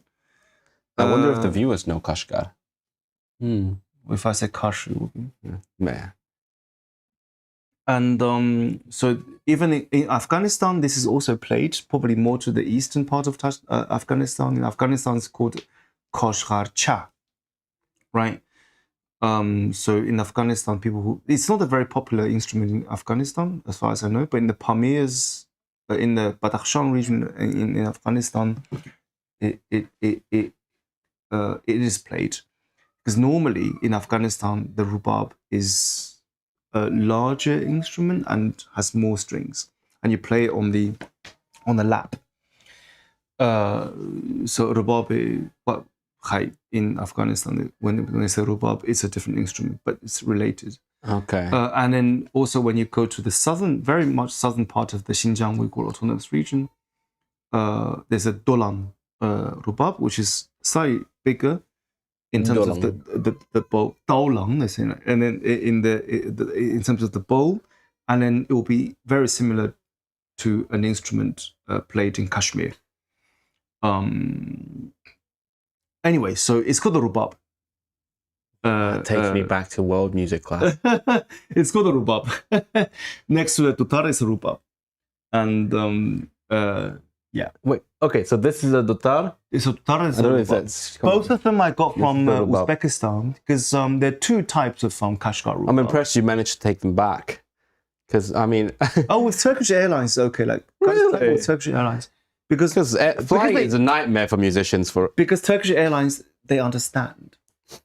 Like, white people don't understand that you need to do music. Like, I'm sorry about this. I'm a casual whatever. I did see this is a complete digression, but like last night, me and my friends were watching like a Japanese variety show. Yeah. And then they interviewed a Japanese guy who's really passionate about Turkish and Turkish culture. Yeah. And he's like, oh, in Turkey, they like really chill. Like if you so you want to take the Turkish exam, you don't have the money, it's fine, you can pay later. If you're late, an hour later, 14-minute test, you can start as well. They're like, yeah, it's chill. I do like this. No, but if you travel, literally, I brought them back with some Turkish Airways. That's cool. I also have an Azerbaijani tar over there. Sorry, it's used in Armenia as well. I'm gonna get killed like so much. Oh yeah, that's gonna get you assassinated. Which I got this from Baku, and then it was also with some. It was with Azerbaijan Air. So geographically, it was Azerbaijani. Yeah. So I was like, Eastern Airlines understand.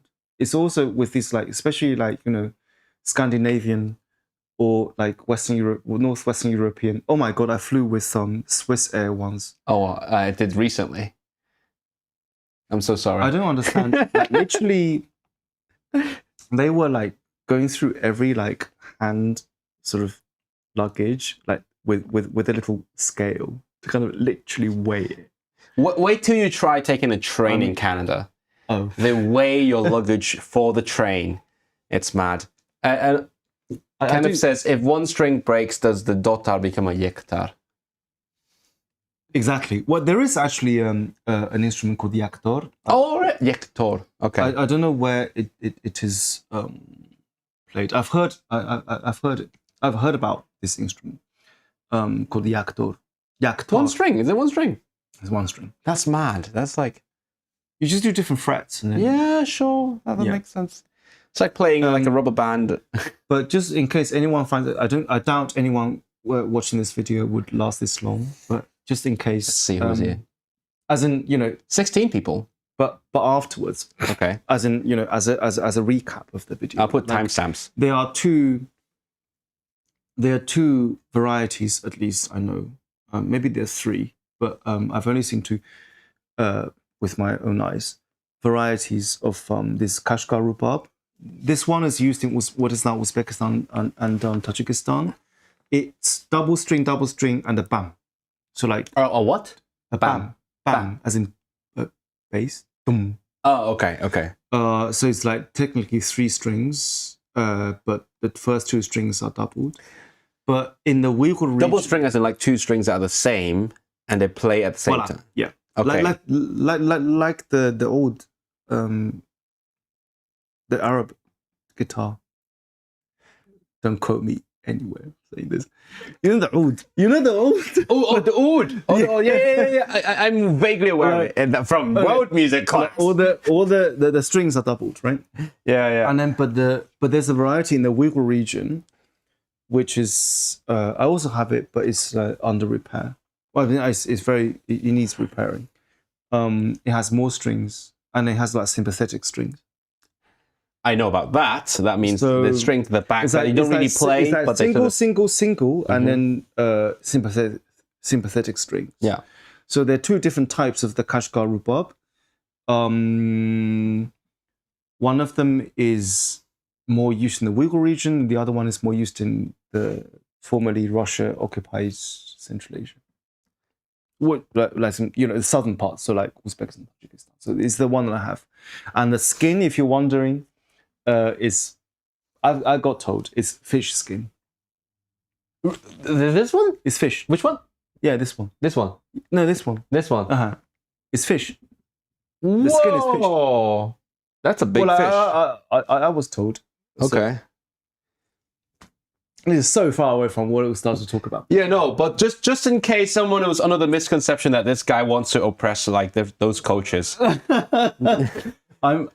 He knows so much about them. I'm from minority myself.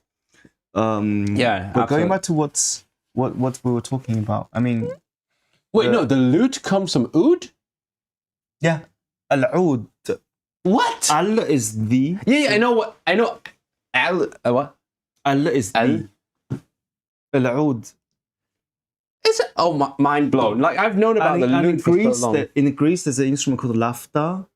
So, lafta, la'oud. Where's the fur coming from? Becomes lauta. Oh, so like the U becomes a F. Yeah. U becomes a V, V becomes a F. Lauta. I think in Turkey there's another thing called. In Turkey there's oud, there's also lauta. Whoa. Yeah. That was cool, yeah. Milosova says they have an instrument called the rababa, but it's Egyptian. Yes, exactly. So rababa in the Arabic speaking world is a bow instrument. So kind of, like this, or yeah. Okay. I don't. Well, yes, I think. But this one you do with a misrob. How do you call it? A plectrum. A pick. A pick. Or yeah. Plectrum. Plectrum. Yes. There we go. Plectrum. Yes. Plectrum. Oh my god! My undergrad coming back to me. Yeah. So when is Chinese? what were you going to talk about earlier? Because we've been talking about like the language. To wrap up, yeah, I think I'm very glad that we did this because it can be a controversial topic because due to I suppose where we're from, much more controversial than what we've talked about. No, where we're from, and also how people perceive and how people insist on perceiving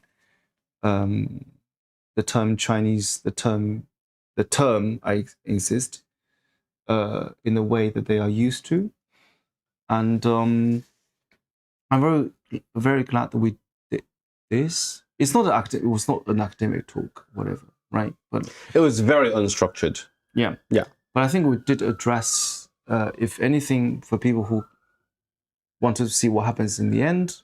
I think they just like leave it. Put a timestamp here, and then people can like skip to the conclusion. Is that I think the term Chinese, again, I stress that I suppose it's not just English. It's Chinese, Chinois, Chinesisch. The Western conception of the Chinese. Western Chino. I mean, someone I think mentioned earlier that in Latin America, Chino doesn't just mean Chinese, and anyone who looks East Asian, which is also problematic in its own way. But because people who understand the semantic content is going to understand it as Chinese. Can I throw in a really random fun fact? Throwing. Completely random, but so in British Sign Language, the current sign for Chinese, China, is the Chinese sign, which is this. They borrowed that from China, Chinese Sign Language. Oh, I don't know. Oh, you're right-handed. So. There's only one word for Chinese for China. Yeah. Oh, okay. Is that? What is that? It's like the qipao. Oh, yeah. That's Manchu. Someone there would definitely say that. There you go. Someone there was definitely going to be like. But the main thing, the old sign in BSL for China is this, which is still in use. You know what makes it worse? Yeah. The old sign for Japan and Korea were the same ones. Oh dear. No, I don't really know. Like, I think. Yeah. No, for me, I think a lot of people in the West, when they smile, the eyes look the same. I don't really understand what the big deal is. That's just yeah. Anyway, that was a fun fact. In Go back to what you were talking about. No, I genuinely don't understand what the eye thing is about, because I do think a lot of Western people, when they smile or whatever, their eyes look the same. And also a lot of Northern Europeans and also a lot of like Russians. Okay, obviously, someone's going to be like, there's no such thing as Russia. I'll have to deconstruct Russian, right? Oh no. Because they mix with like Uralic and Ugaric, whatever people, and all that, and the Tatars and all, but you know, but the fact remains that a lot of Russians, when they, you know, they also have so-called Asian eyes. I think it's a very insidious. I mean, 19th century European racialism. Don't use this word lightly. Being propagated to the rest of the world by North American, especially US American. I insist on saying US American. Which is a very German thing to say. Well, it doesn't have to be, because US American means like that entity that, but you can be from Venezuela and you are still American, because someone from America is someone from Venezuela is American because they're from, anyway, that's America. Obviously. Another hot take. Bam. It is true. Like, it's not a hot take. It's a hot take. It's a very cold take. No, it's a hot take in the current climate. Хорошо. Хорошо. Anyway, so like Да, US, ты especially понимаешь. US Americans, they have this really strange understanding of what race is, and they call this thing as Asia, and then it's like, and then unfortunately they have propagated the entire thing to the rest of the world. So anyway, this is a kind of eye thing. I don't really understand what the big deal is. I think it also has a lot in common with what we've been talking about, just like attaching different values to signs or symbols or labels. Yes. Because, again, I can't emphasize this enough, like labels are what we make of them. Yes. And like people over history, they would just keep adding different meanings to them. For example, some people might consider Chinese itself as like a pejorative thing. That's what they attach to it. Or people may think, oh, if you're Chinese, it means certain things about you. Or it could be something to do with your eyes, or something to do with your culture. So that has an effect on how, I don't know, what it means today, and how I feel about it personally as well. It has an effect on people on the ground, really. But you know, there comes to a point where you think that enough is enough. You need to reclaim certain things. No, well, I always say I'm from China, and then what is really funny is that a lot of like this British thing about being polite and saying that they are not racist, but actually they are. Uh-oh. Huh? Uh-oh.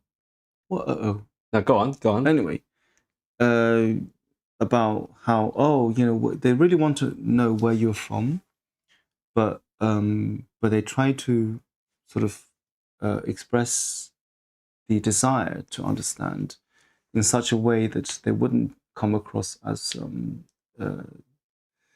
they wouldn't encounter criticism, right? They wouldn't be met with someone who says that, you can't say that, but in fact they can think that. It's just that they can't say that. Just hold it in. Exactly, and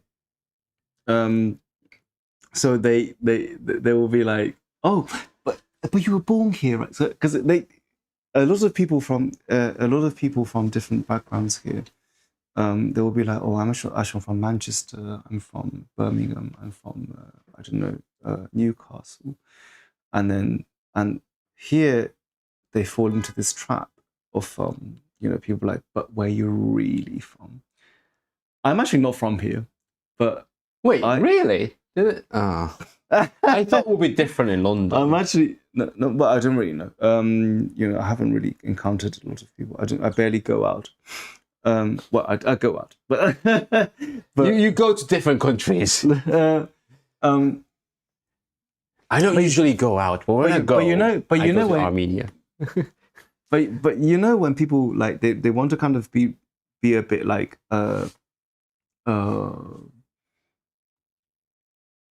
interesting with you, but they also don't want to come across as being criticizable.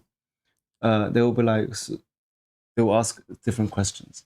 So, but obviously I talk in a certain way, and then if I say a few sentences, they think I'm from here. If I say a bit more, they hear the accent. But anyway, if I say a few sentences, they think I'm from here. So they're like, oh, but you grew up here, right? You were born here. I'm like, no, I'm from China. And they get really like... Oh, wait, that's... I always say I'm from China. Interesting. And they say, not that I have any, let's say, particular... I like doing this. So they get defensive about something they haven't said. Exactly. That's so funny. After COVID, because you need to like turn... Oh. You need to turn things... You need to kind of nuance things. They overcompensate. Unfortunately, some ways, one way of doing this is to be a little bit pushy. And, I was there from China to make a point, and then I get loads of different responses, and it's like, but you must have been born here. Oh, you grew up in London, didn't you? I'm like, no, I'm from China. And then it's a bit like, it's really fun watching people's reaction. Yeah, because I think they really want to ask, but many times, like half the time, people say, but you're really well spoken. Ow. Oh. I think for people who actually grew up here, it's an insult, but for me, it's a compliment. I've learned this language to an extent that I'm well spoken. Yeah, but then the thing is, they were internally assuming that you were from here. But I don't really care. That's fine. They think whatever they want. Good for you.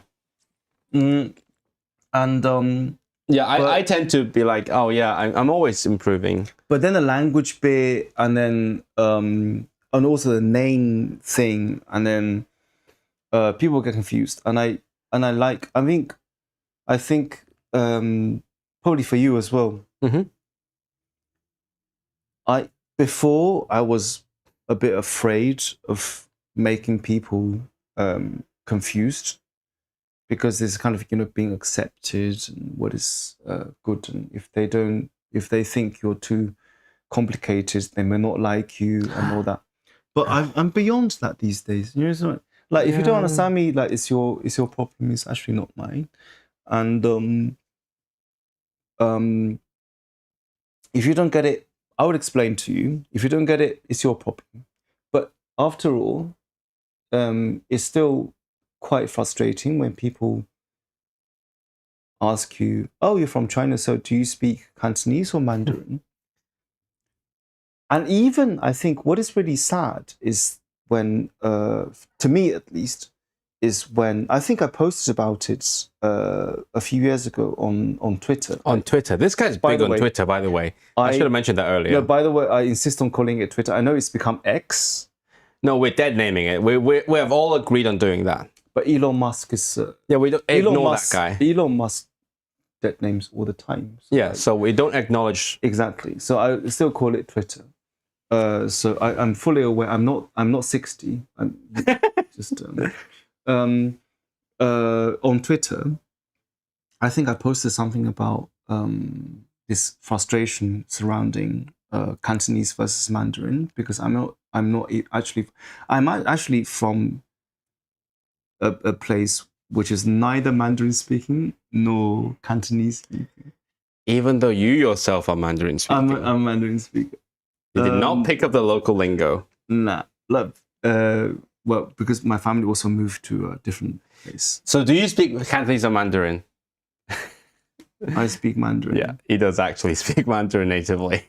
You tried to break the mold, you couldn't. And then, but then my family's first language was different. And then, yeah. Oh, probably I should do a different thing about 小而精. Anyway, the script would have been different anyway. And so why don't I was going to make a video with you about that, but then you got shy. No, I do think that people. I mean, it's not my property. Which is what I mean. Yeah, people, there are so just very quickly in terms of Chinese written in Arabic scripts.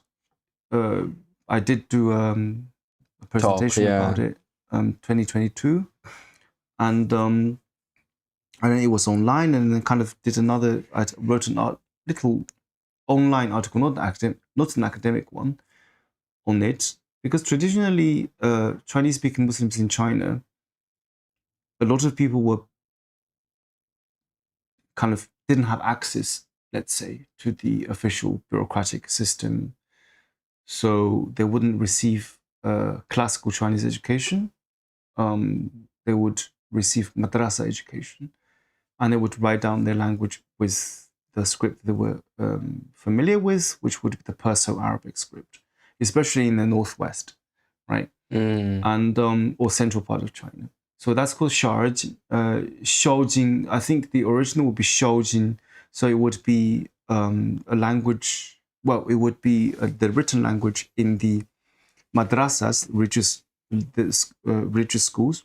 Oh, okay. Where you would get literacy. And the most important literacy would be Arabic and Persian, rather than Chinese, rather than Chinese, right? So 消经 means 消 is 消化, is like digestion, and 经 is like a classic canon, canon, which means the Quran, because you would learn it with Chinese translation, but with Arabic script. And so to digest so it's a script for the environment anyway, and then because Chinese is a very character ideogram based language, if you say 小经, and also in northwest China the tones are a bit different. When you say 小经, it becomes 小而精. In certain people, so literally it's like a little child. Yeah, little child. Classic. Yeah. And it's even Jin is scripture. Yeah. Jin is scripture. Jin is Saturn. So some people say 小而精, because also in northwestern Mandarin there's a lot of confusion between n and n. So jing and n. So jing and jin. Oh. People confuse these things. We do that as well. And there's a lot of 儿化 as well, so like the roticization. The rot and 小经. So anyway, I talked about these. I talked about it because I think a lot of people would be interested in Chinese written Arabic script. Yeah. And why did I talk about this? Yeah. What is your family's first language? Mandarin. Oh, okay. Your parents also? Minnan. Okay, so they speak Minnan. Yeah. But they spoke Mandarin to you. Because we grew up in Fuzhou, where there's a different language. Okay. Oh, so like they speak language A, but they live in the environment of language B. Voila. So they're like, whatever, let's speak the standard language. And also in China, when I was growing up in late 1990s, speaking so-called dialects was a bit looked down upon. Oh, classic. Hey, I know that quite well. In it. So yeah. Anyway, why was I talking about this? That's fine. Yeah, it doesn't have to be very. And stuff. So yeah, I think we want people to understand that Chinese, as long as you can. I think the takeaway is that when you see the label Chinese, there should be a little bit automatic questioning, nuance. I guess. Yeah. I mean, don't ask. And if someone says they're from China, already, I don't think a lot of Hong Kong people would readily. So they will say Oh they're no, from we Hong don't, Kong. we don't do that anymore. They will say they're from Hong Kong. So if someone says that they're from China, don't try to be. I understand that for some people it may be a bit. They may think that they're doing something nice by asking whether they're from like a Cantonese or Mandarin speaking area, but actually. You're trying to show off that, oh yeah, I know some things about your culture. Imagine, I mean, the country's almost as big as Europe. I think it's a little bit insensible to imagine that that the modern nation, even if you disconsider, right, even if you disconsider the majority minority areas, right, the linguistic diversity, the Chinese-speaking areas of China are still quite diverse linguistically. It's not just Mandarin. And what about Guizhoufa? What about the 5 different languages, or 5 different dialects, so-called? I mean, even within Mandarin, there's a lot of variety as well. Exactly. Yeah. And so it's not a question. I think people don't understand that. Yeah, like Chinese translates the term Chinese or Chinois or Chinesisch, whatever you speak, Kitaiski. That's not the same root. Whatever that, isn't it? But whatever you understand it is, I think it's good to be aware that the language has reduced it to one linguistic sign, as in one word, and then I think more curious, I suppose.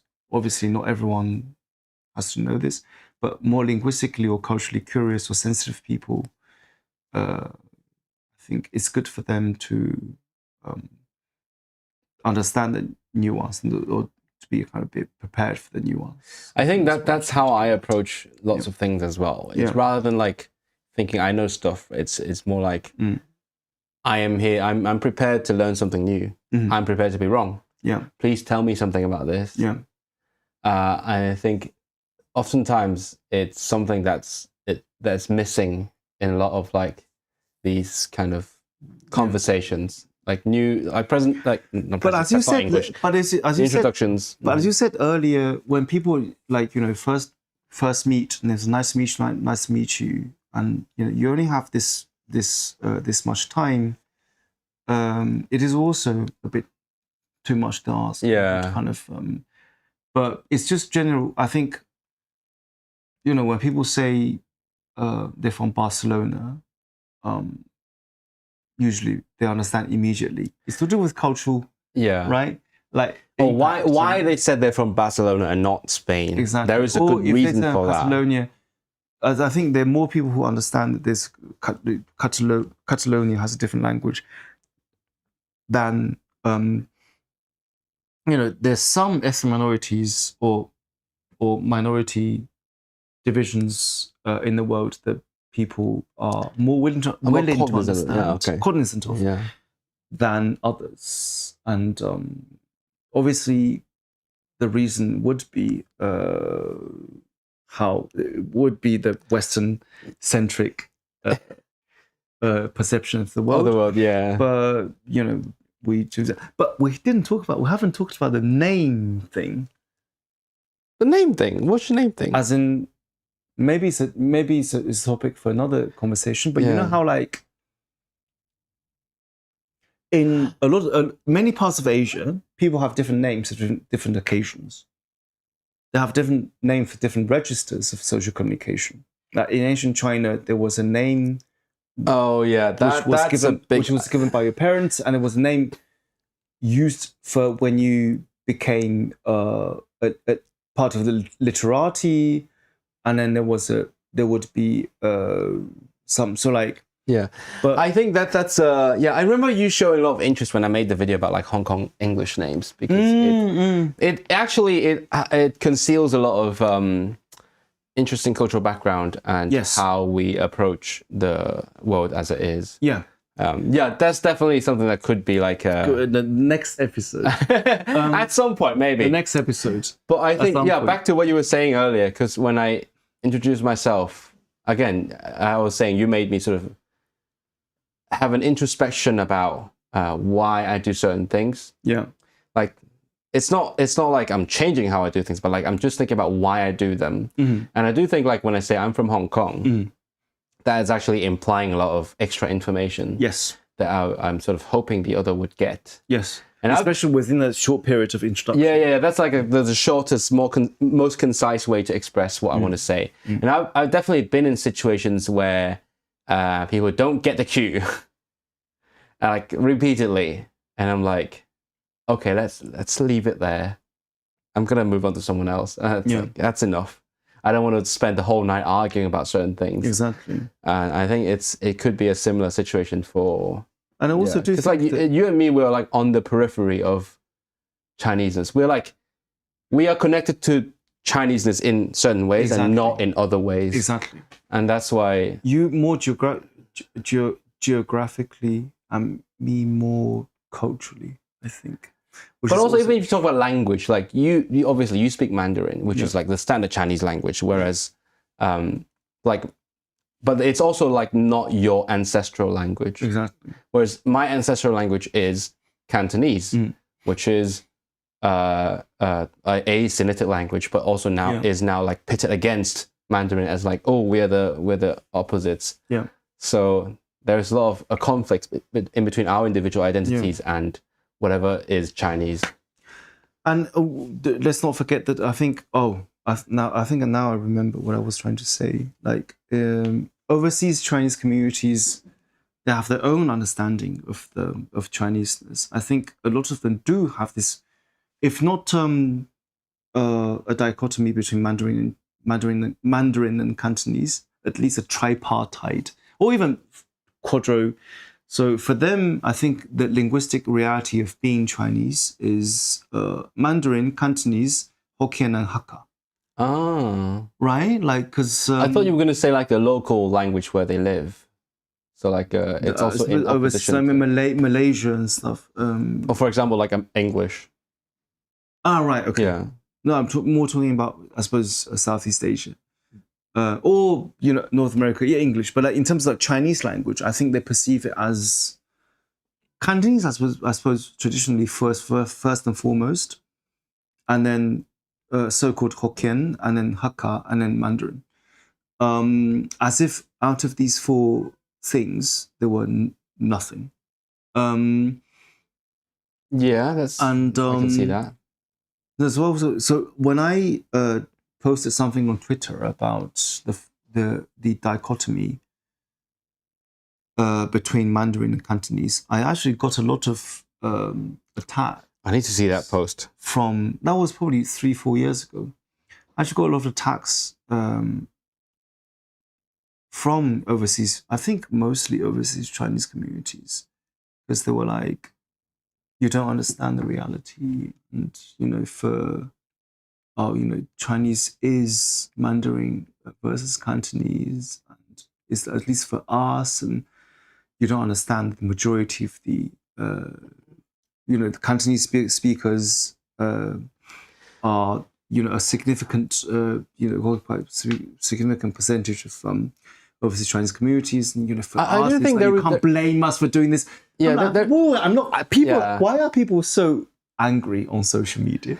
It's social media. It's Twitter. Well, but I'm not saying anything that people are so. Yeah, but it is true. Like I think I've talked about this with my friends, where when you are already in a minority, you end up like inadvertently suppressing other minorities so that you can survive. It becomes like a cage battle between wounded animals.